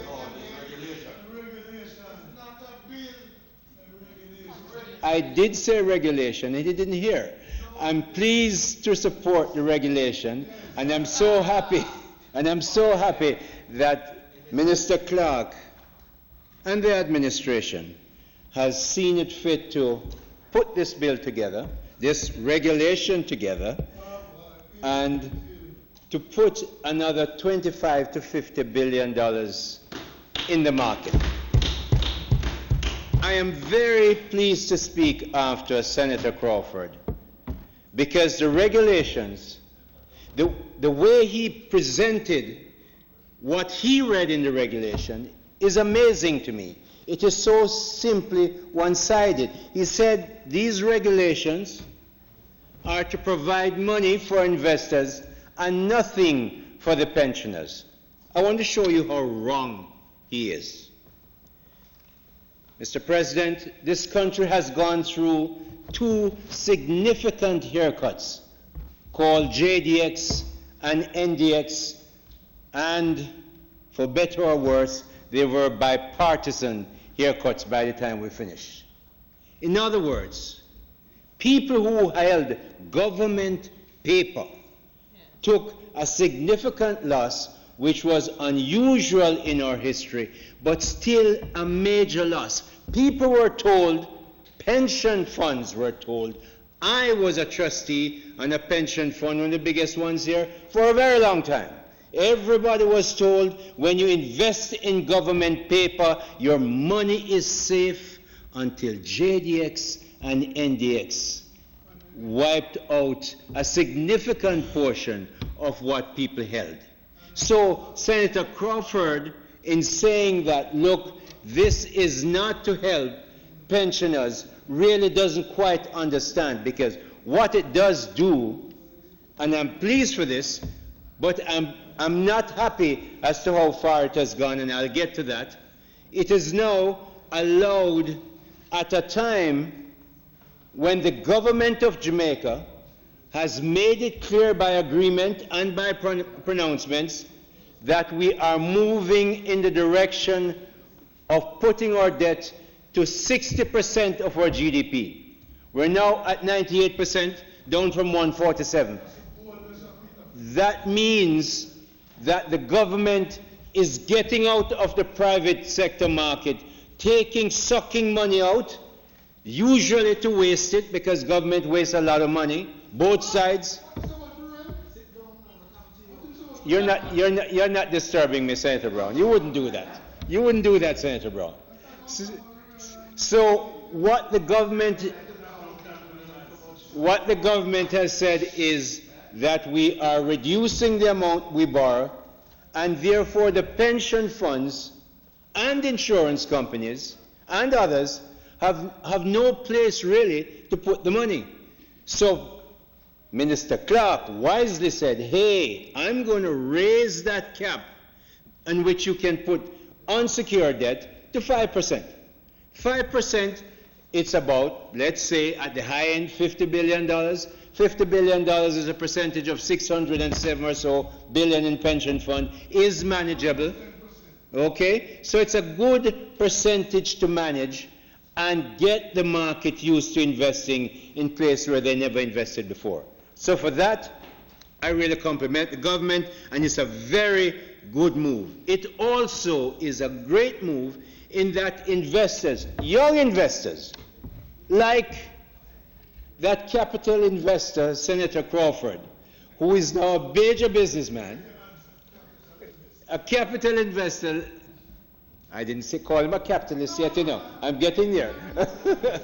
But as a capital investor, he now has more money from the financial institutions and pension funds in which he can draw to expand his business. And although he talks about not employing a lot of people, he can't spend that kind of money in Jamaica in the poultry business or whatever business he's in and not employ some more people. We look at, Senator Brown and I rarely ever agree, but we have one agreement today. Major agreement. Yet they might expel you from that place in which you're associated for so long. And not the union. I'm not talking about the union. That other place. So, here is what we agree on, Mr. President. There are far too few workers that are covered by pension schemes in this country. Senator Coven Gale said the same thing. I'm really passionately believing that this has to change. Over the past 3 or 4 years, we've had quarterly increases of about 3 or so percent in the pension size that we have in the country. We still have only, Mr. President, 9.8% of our private sector employees in pension schemes. That is almost criminal. We must change that. We must change that. People, taxi people, farmers, it's not beyond us. We have economists with PhD over that side, and we have great lawyers on this side. It's not beyond us, Mr. President, that we can craft a scheme to include these people. But I have good news for you. The FSC is indeed looking at a micro pension scheme to make sure people can be incorporated. You asked about that, Senator Brown. I checked. The FSC is working on that, and we need to bring in a lot more ordinary Jamaicans that can have pensions when they retire. Which takes me to my next point. Mr. President, I am personally... Can't get the answer to that on Apple Watch. As an investor, it must be something from a great firm called Apple. Somebody's phone is talking as well. So I am very passionate, Mr. President, that we do not have enough protection for our pensioners. This is what I mean. You invest all that money in government paper. Government took their haircuts, and by bipartisan effort, we're now in a better place. And they paid it back. And they paid it back. They didn't give it back. They paid it back. So now, Mr. President, I want to give you an example as to how short-sighted we have been in Jamaica. And I've been pressing, I'm telling you clear, I was the Minister of Finance, and I interacted consistently with the Bank of Jamaica. We have been short-sighted in this measure.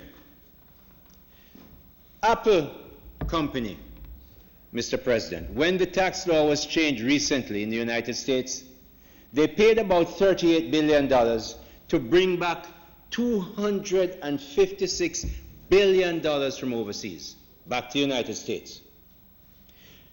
That's one company. $256 billion, Mr. President. Let's take our GDP at $15 billion. Our GDP is less than 6% of that amount that Apple brought back. Apple's net worth is bigger than that $256 billion. Mr. President, it is almost impossible to get pension funds in Jamaica, to get approval to get pension funds to invest in Apple's stock. We need to change that. We need, as we move to make sure more pension funds can invest on stocks on the Jamaica Stock Exchange, and some even unlisted in due course, we need to make sure we broaden the place so that when you can say that our government balance sheet is stronger than some of those companies, and yet our pension funds can't invest in them. I'm making the point. They can go up to 5%, but even that, Senator Brown, you have to go get some written permission. You can't do it offhand, just like that. Okay? So we need to make sure our pension funds are stronger, so that when, for instance, something were to happen in Jamaica, it's balanced somewhere else, but we define what kind of securities they must invest in. First class, AAA stuff, and Apple and Google and those guys qualified there, and JP Morgan. So it is in that respect I think we need to expand that in Jamaica. Poverty, Mr. President, something that we on this side understand and push for and made it clear in our campaign that we want to move people from poverty to prosperity.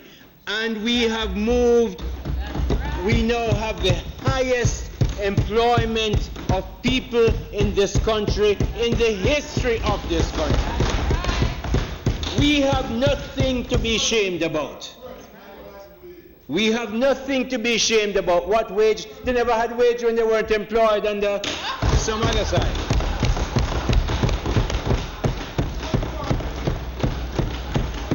So I'm saying to you, Mr. President, we now have, in 2015, we had poverty increasing to a very high level, to a point where, Senator Brown, your side wouldn't publish the poverty numbers. We were looking for them, trying hard to find them, and you wouldn't publish them. We publish them. But I show you how good we are. I know what it is. I know what it is. I show you how good we are. Before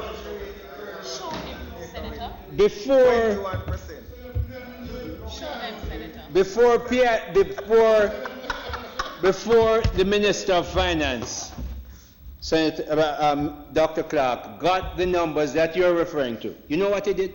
He went into his budget and in boost path, in push up path by billions of dollars. So path has money to spend and take care of those people who might be having a little difficulty. But we understood that. And therefore the path investment, Senator Knight, to explain to you, the path investment, clearly an investment lags before you feel the effect. The effect, don't worry, the effect is coming. The investment is there, put in by Dr. Clark and this government. So I'm saying to you, while we feel about that poverty, while we understand that poverty exists, we're doing everything that we possibly can to employ them, to employ people, and to make sure we give them a safety net. And then speculative investment, Senator Brown. Yeah, man, government. Senator Brown, speculative investments.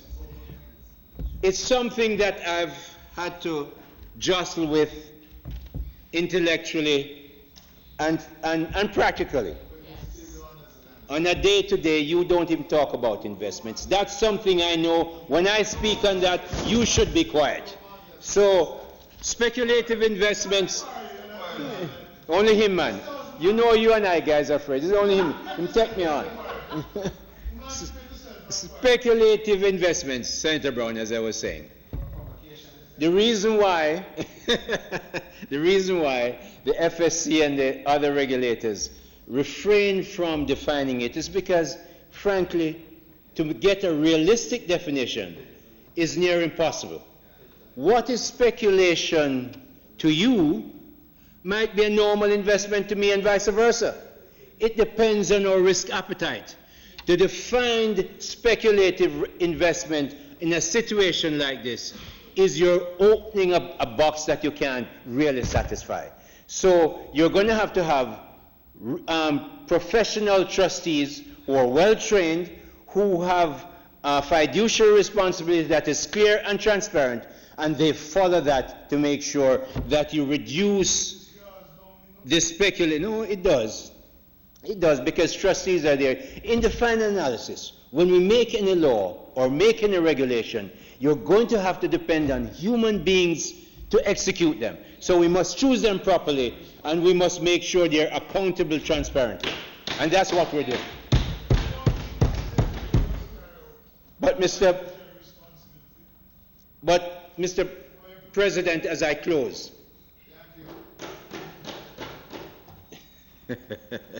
as I close, I want him to hear, as he looks at his phone, that people in Jamaica today are better off by far than they were 3 years ago. No question, no ifs, no buts, they're better off.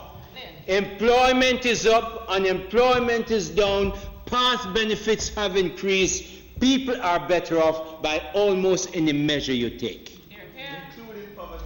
Including people having money in their pockets. So, Mr. President, Mr. President, as a former trustee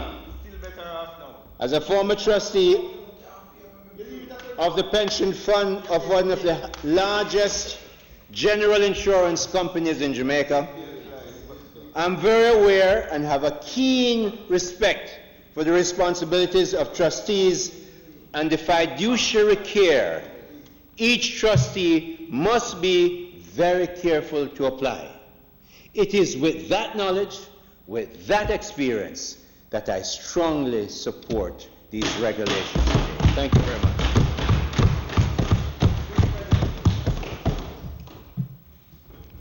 Mr. President. Thank you very much, Senator Hill. Mr. President. Okay.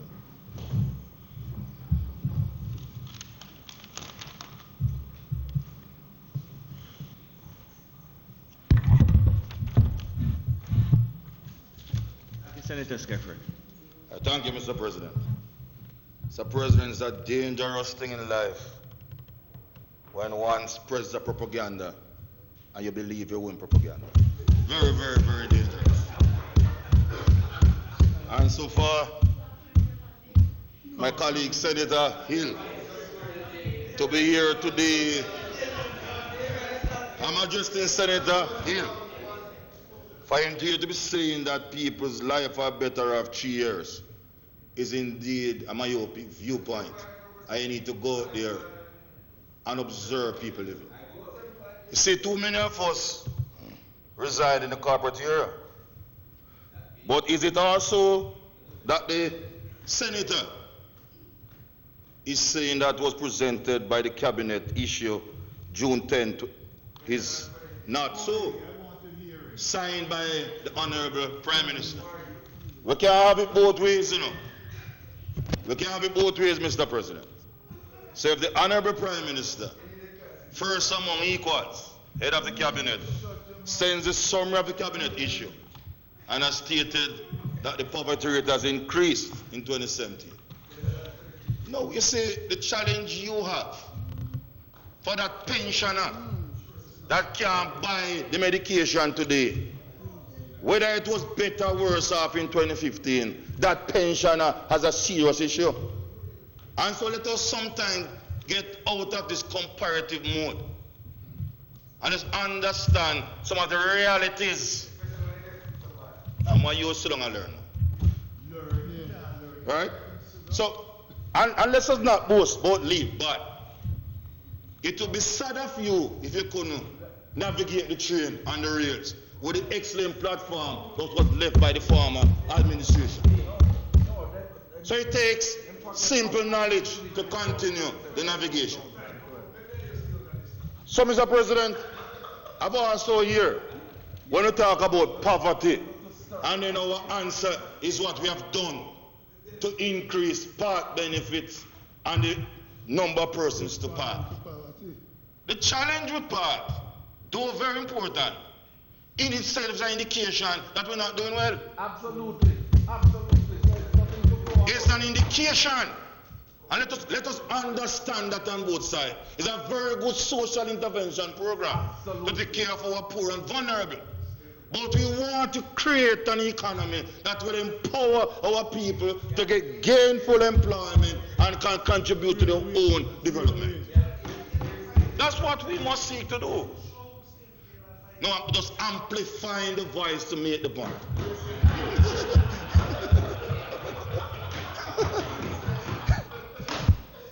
And you see, we need to start off some serious debate around some serious issues.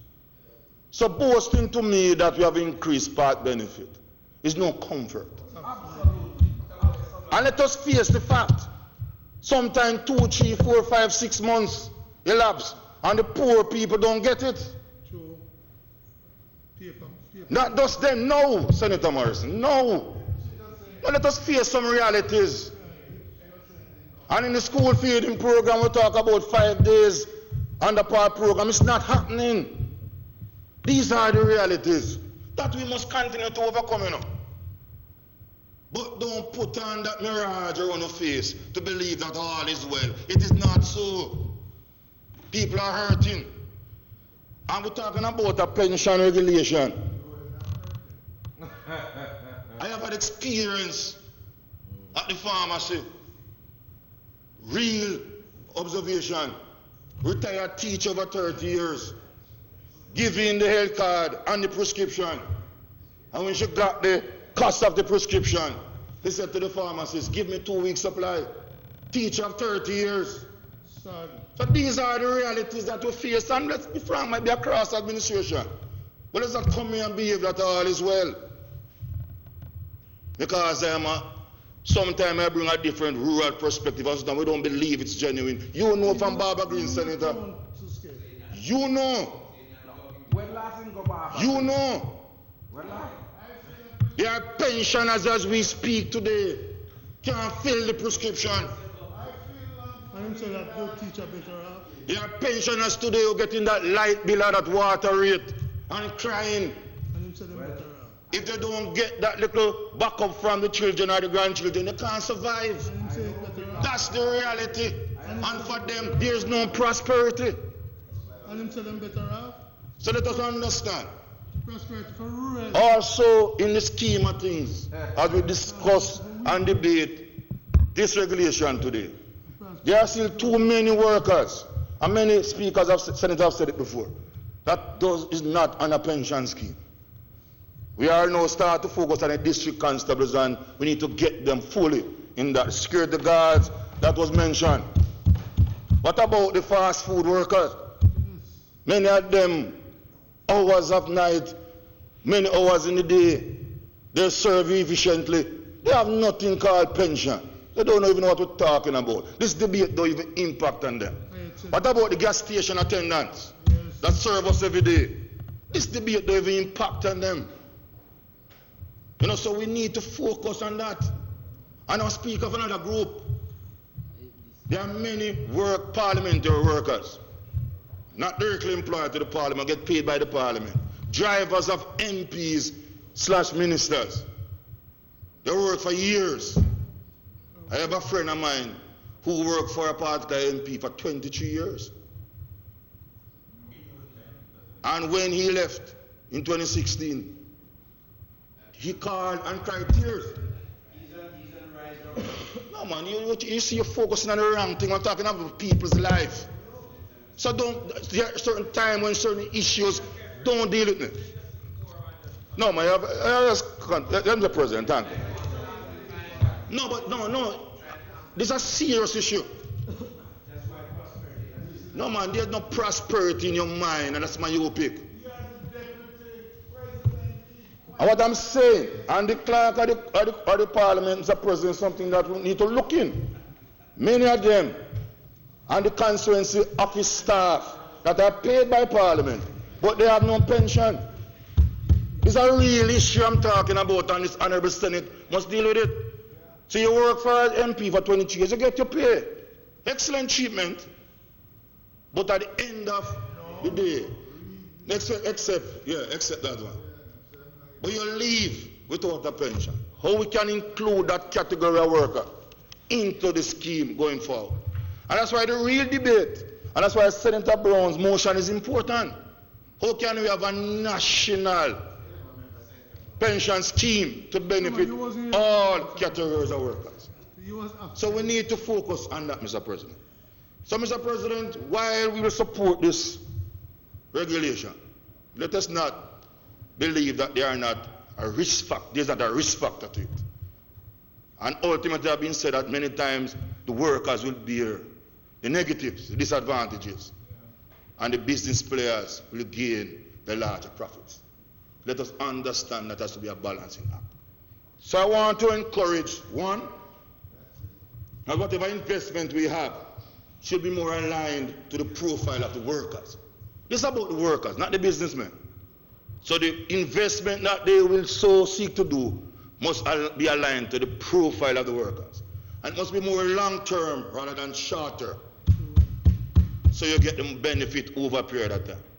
I also want to ask, where are we now with the second phase of the pension reform? But we have completed phase one. Where are we with the second phase? I will need it sooner rather than later, so we can complete the pension reform for our public sector workers. I also want to recommend an increase in the non-tax threshold for contributions to the pension scheme, and to allow persons to be a part of more than one pension scheme. Very important that we give them that option. We spoke about pension portability. It's critical that we discuss that, we implement it, but I want to say it should be optional. So the workers must have that option if they so desire. And government need to also make pension schemes mandatory once businesses are established and of a certain size. So we must protect our workers in this regard. Mr. President, as we seek to pass this regulation amendments,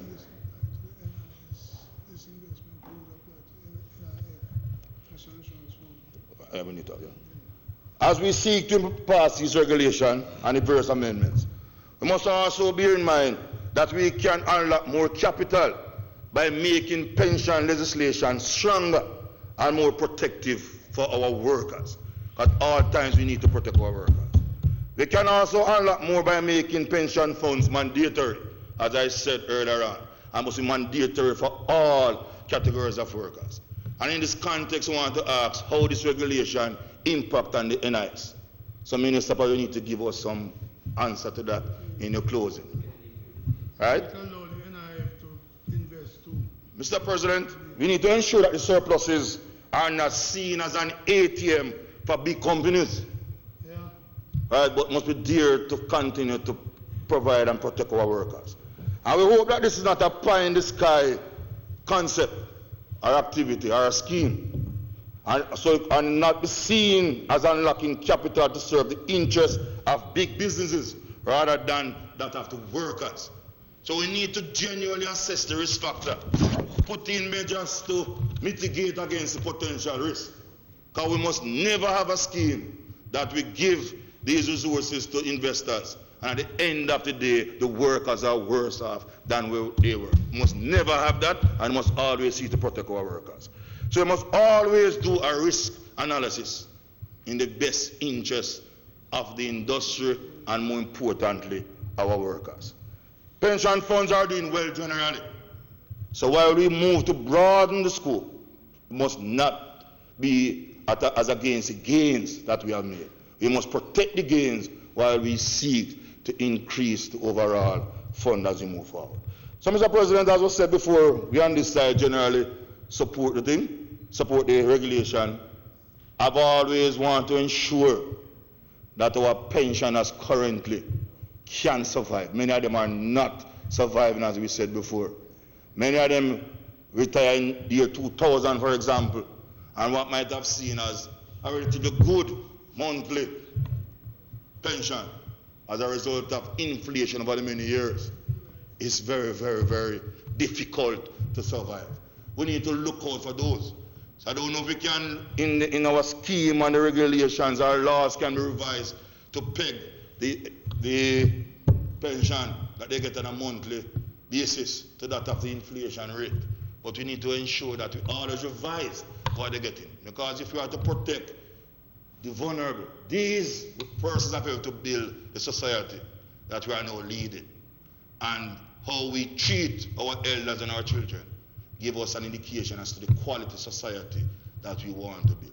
And our objective at all times, whether we seek to have prosperity or enhance the progress, is to ensure that our citizens all can live a quality life and enjoy the good life that they dream of and that they deserve. And when they retire, they do so in an atmosphere of peace, love, and unity. Mr. President, we support it. I thank you. Yeah. Thank you.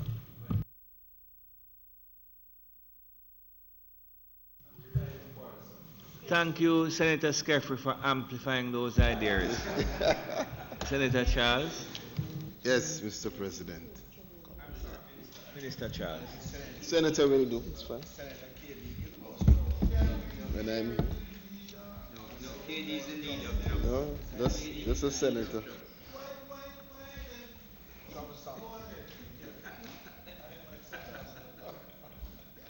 Mr. President, we, as usual, have a robust Senate, and I want to firstly and very seriously thank my colleagues again for their contributions, and more, perhaps it is because we are no longer to be seen as a fledgling Senate anymore. We have crossed over the half, that mid-phase, but we definitely are seeing much more constructive participation, and I want to thank colleagues on both sides who have echoed similar sentiments, supporting what can only be seen as a critical regulation underpinning this government's thrust towards macroeconomic stability.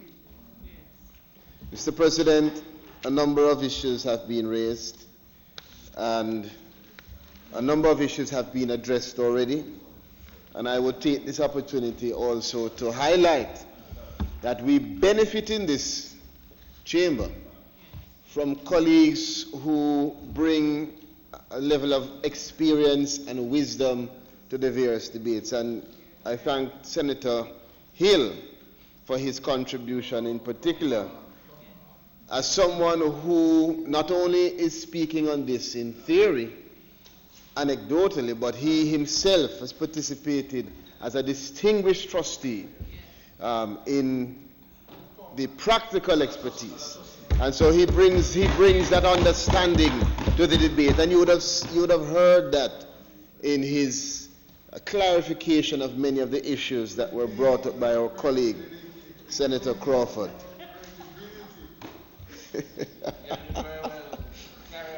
Mr. President, I want to just highlight a few issues. I believe that Senator Hill already sufficiently treated with the issue of speculative investment, and he also dealt with the issue of micropensions. Micropensions, just to extend that a bit, is aimed to address not only increasing the number of contributors, but also the level of contributions made. And so our regulators, the FSC, are embarking, Senator Hill and colleagues, on a project to assess the suitability of this framework for our country, to see that measures are put in place to amend the existing legislation, to determine the methods to educate and re-socialize persons to invest in a pension, and to determine mechanisms that will allow for the ease of the contributing. So that is very important, particularly as was raised a while ago by you, Senator Skeffrey, and the importance, and I think it was echoed by all of us really, the importance of ensuring that whatever measures we put in place today not only expand the pool for investment, but that it achieves the goal of really reaching the pensioners, the people who we are here to serve. And so we have to also make it clear to those listening to us that currently any Jamaican not in a pension plan can still participate, as you know, in an approved retirement scheme. And so I don't want anyone to leave with the impression that if they're not eligible for this, then it means there's no route for them. There's still the approved retirement scheme that would cover all categories of persons that you listed, but it is still critical for us to discuss the issue of the micro pensions and other mechanisms that will be used to really drive the awareness and to create that environment where persons can have access to equitable access to the pension scheme. Senator Brown made his contribution and raised some issues which I just want to address as well, Mr. President. Regarding 36A, Senator Brown, the investment managers will be subject to criminal sanctions. And I think if you look on section 47, yes, of the principle, you will be sufficiently satisfied. The section speaks to any administrator, investment manager, etc., and talks about summary conviction before a resident magistrate to a fine not exceeding $1 million. So if you look on section 47, that will address that issue. And you also raised some concern relating the surplus distribution. I believe we had already articulated, but I will repeat that those issues must be approved by the regulator. So the Financial Services Commission will be treating with those issues in terms of how that is addressed upon winding up of the scheme. And so the treatment of surplus will also, in addition to that, be addressed in the broader comprehensive phase 2 discussions. As you know, a lot of what we raised here today are critical issues, raised also by Senator Gale, raised by yourself and other colleagues. Many of those issues will be dealt with in that broader comprehensive phase 2 amendment. What we're doing today is really, as you know, to really push and fast track so we get the ball moving in the right direction. So we take note of it. Again, one of the things that you have stressed, and I think Senator Gale has consistently, perhaps it is the trade union expertise in both of you, but you have also consistently, Senator Gale, brought up the issue of timelines, and you have been consistent in ensuring that even from the government side, what we submit to the country in terms of the bills and such that will assist, the regulations must come in time for that action to reach our people. And so target dates have been set. I know that Minister Clark is pushing for them to be done by this year, and I would say at latest early quarter 2020. Another issue was raised, colleagues, as it relates to the consultations. And I know that there was a response from Senator Gale in delineating and really detailing a number of groups with whom there was consultation. I just want to also say that the proposed amendments were even placed on the FSC website for public viewing, and comments were welcomed and received in that regard.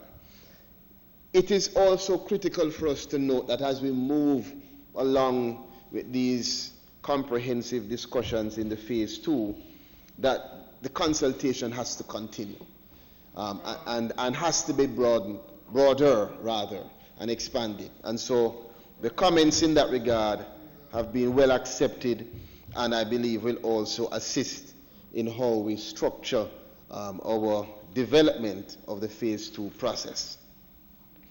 Senator Skeffrey, you mentioned something a while ago. Yes. You mentioned a while ago how this would relate to the NIS, correct? Which is our mandatory pension arrangement for all employed Jamaicans. And so I know the FSC doesn't regulate that, but I believe that that is part of what we can perhaps have as discussions as we move forward. But it's not regulated by the FSC.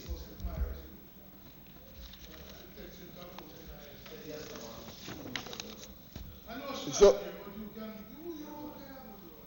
these amendments to the investment regulations are perceived to be modest, and the increased risk should be manageable.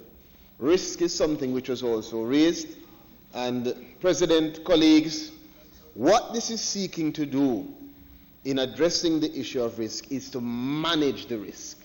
And so as you go through the regulations and you couple it with the legislation, you will see that great care has been taken to ensure that the vehicle is one that not only expands the permissible pool of assets, but focuses on ensuring that they are treated with in the most professional manner, the most competent manner, so that we increase the capital investment and increase the benefit to those that we are here to serve. And as I said, we will continue the consultations, and I want to again, I did it before, but it is critical for us in closing, and I do this on behalf of all of us, all 21 of us, in thanking the FSC, the technical experts, the members of the Ministerial of Finance and Public Service, the Office of the Chief Parliamentary Counsel, all of the members from both sides, and all of those stakeholders, the persons like Senator Hill, who are experienced and who have not just read the bill, but have participated and been a part of the development of pension scheme, and who has given freely, not just to the Senate, but of his experience, and others. We want to really thank them. Our goal, Mr. President, as a Senate, is to ensure that as a review chamber, we provide the best legislation and regulation for the operation of these schemes to the benefit of our people. And I think that we are achieving that today. So I thank my colleagues for their contribution.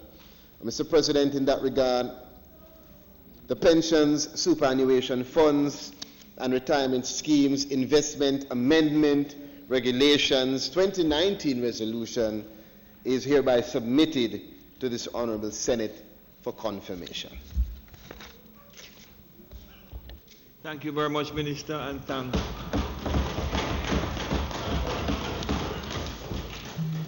you very much, Minister, and thanks to all who have participated in this debate. And the question is that this resolution moved by Honourable Minister Charles be approved. Those in favour? Against? Thank you very much.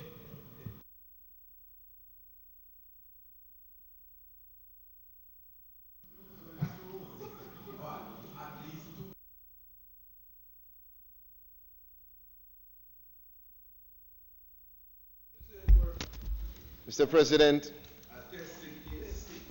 before we close, I just want to take the opportunity. I hope I'm taking the opportunity at the right juncture.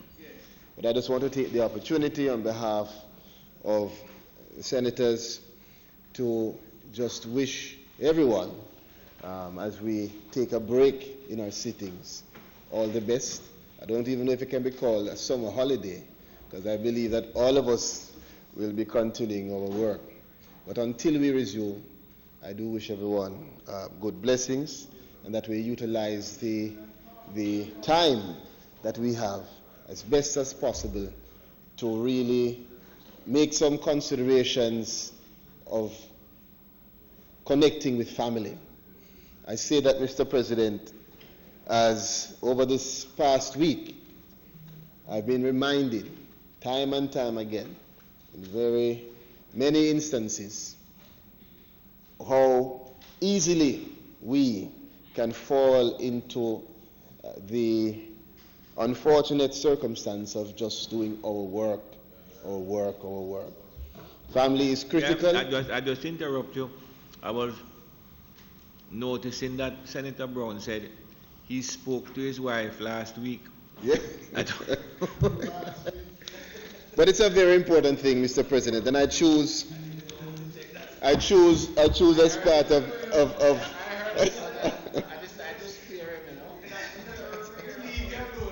I just reiterate it, Mr. President. I know that our colleague Senator Morris recently celebrated his milestone, another milestone of another year of life, and we congratulate and celebrate with him as well. He didn't make it to September, but he's not too bad. But yes, Mr. President, and as he celebrates that, or has celebrated it, I just say to all of us as colleagues to take the time as we rest to try to see that we can connect with family. We are doing our service on behalf of Jamaica, and so we also want to thank all of the staff that are here for the work that they continue to do, and we wish you all the best until we resume.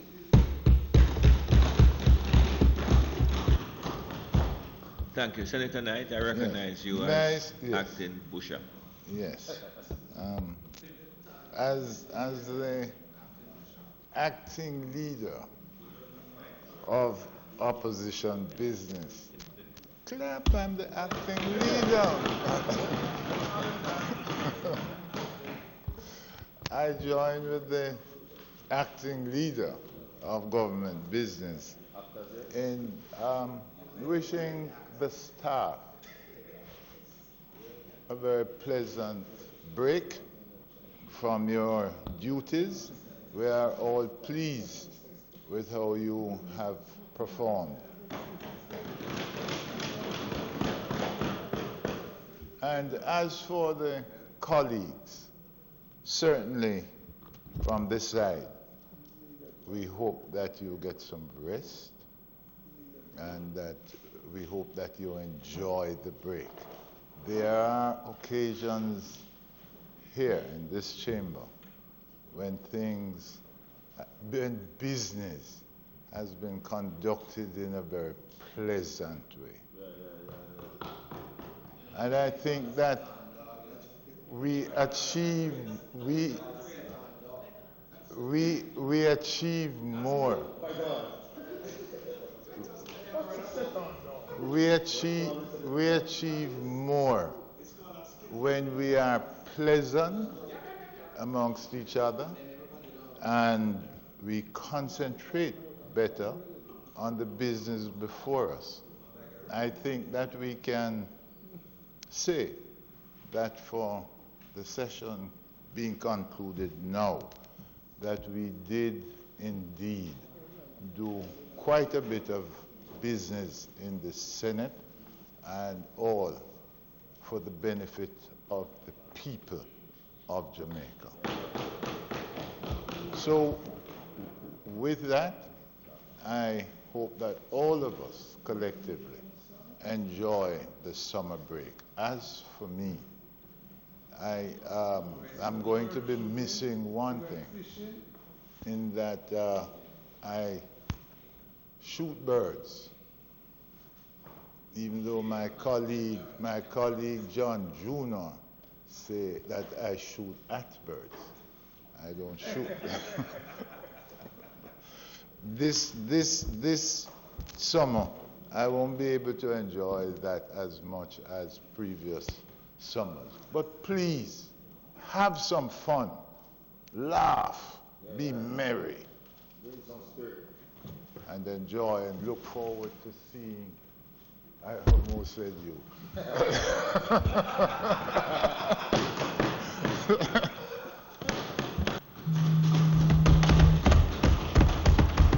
Thank you very much, both Senators Knight and Charles. And I echo